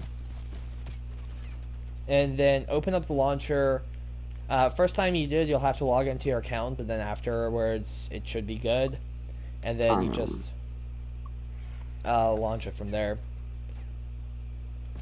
If you haven't updated in a while, it might take a hot minute to update, but So it keeps saying that I don't have the full. Wait, no, no, no, no, no, no, no, no. There it goes. There it goes. There it goes. Now that I'm logged in, it will allow me to play. there we But go. how was I supposed to know that I had to log in for them to know what to do? How was I supposed to know that? Can I question if that was sarcasm? That was sarcasm, right? What's wrong with these millennials today with their computer phones and then darn internet memes? How's a person like me supposed to navigate the interweb on this darn computer if they don't tell me what I'm supposed to do? Okay, good. It was sarcasm. What is a Bitcoin? I personally Okay, don't. It's cryptocurrency of some kind. okay. You use your GPU to try to figure out solve locks, and once you find the key to the lock, you get it. That's pretty much my extent of knowledge. Apparently, you can actually get like a room heater that is actually a Bitcoin miner. Well, cryptocurrency miner, not necessarily Bitcoin. Uh, So how do you? I think the best Bitcoin or cryptocurrency to mine right now is actually Ethereum. Its payout rates are a lot faster than Bitcoin, so you get keys and you can actually get a payout of substantial money within a few days. It's about $20 in a few days, depending on exactly what you're mining. Thank you, like one or two YouTube or TikToks I've watched.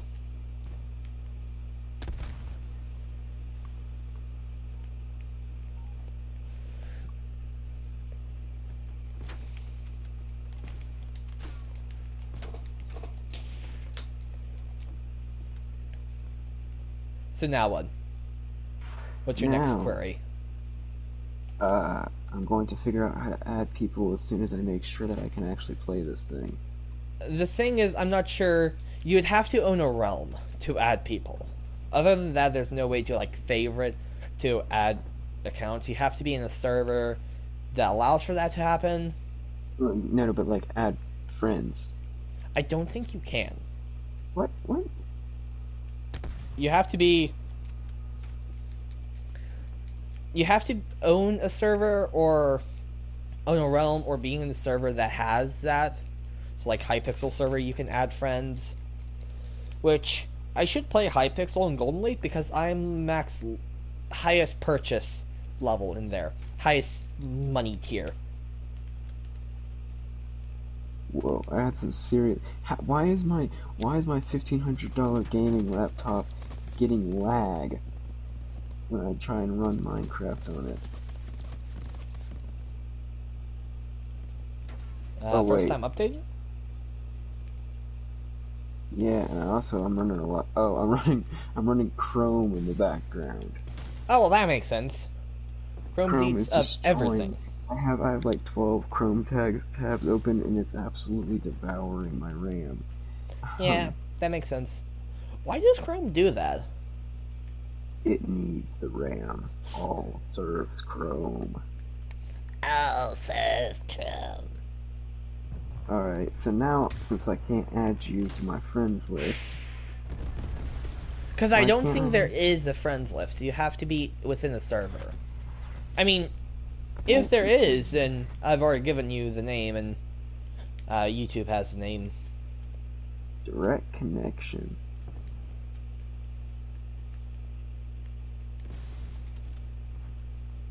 How do you join a server? So you need the IP address. So you go to play, then you go to multiplayer. You have to add an IP. Realms you have to be added into. You have to be added into the Realms whitelist, and I think then the realm will show up in the Realms tab. Hmm. Like I said, never created a realm, so I don't know realm. But Minecraft is. I mean, I think within the Minecraft launcher, once it's actually launched the game, it then you'll find it from there, and it'll literally give you a link to the realms page. Hmm. Interesting. Well, it's almost 2 o'clock in the morning, so I'm about to go to sleep now. Oh, why leave me at this hour? Because it's late and I need to go to bed. But it's early. But I did in fact enjoy, uh, A, making lots of progress on Hollow Knight. I think I'm going to continue doing that because I want to try and finish the game, and then I want to try and play some Oxenfree. And second, I enjoyed being able to make sure that I got my Minecraft up and working. And will you message me your account name, either text E, or DM on Discord? sure thing. Hold on. It was Jaywalker 404. Let me see this on the interweb. I gotta pull it up on the internet. I gotta get it on my phone. Ew, that match was a lot worse. Probably should have played a bit further range this game.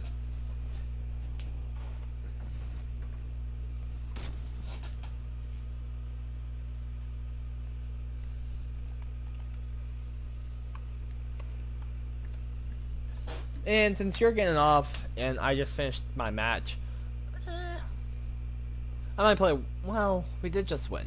Should I get off now? Because we did just win.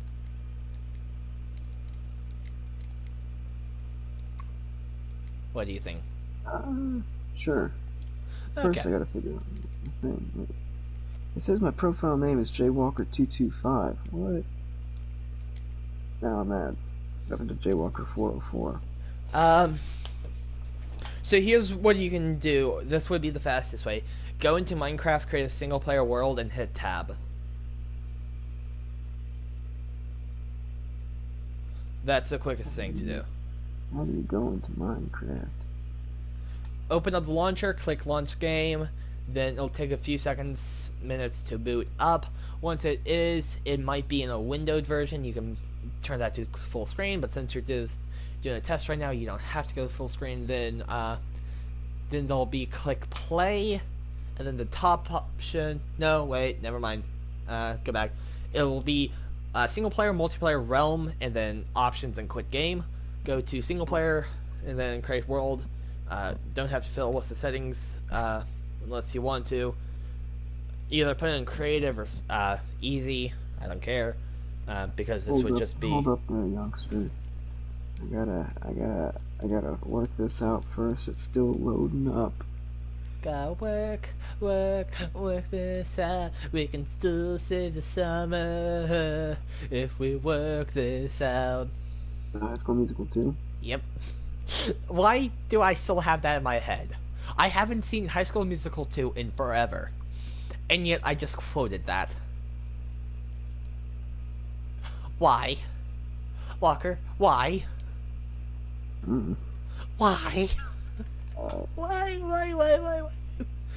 well, I'm only not gonna be able to get to 20 hours, not 20 hours, 8 hours of sleep if actually, I think I'm gonna make it to where I get 7 hours of sleep. So here's the thing that I was thinking about. I think about instead of hit tab. Ooh. Hitting tab and it's not doing anything. Oh wait, you're in the single player, right? Yeah. Hitting tab should. Okay, then type T. Press T and then type a random, just keyboard smash and press enter. Jaywalker2225 said DS. Then that's your name. Hold left button to destroy the tree. Oh, it's giving me a tutorial. Oh yeah, tutorial. I think it thinks I don't know how to play Minecraft, like I'm some kind of noob, when in fact I do know how to play Minecraft. Oh wait, no, I don't. Anyway.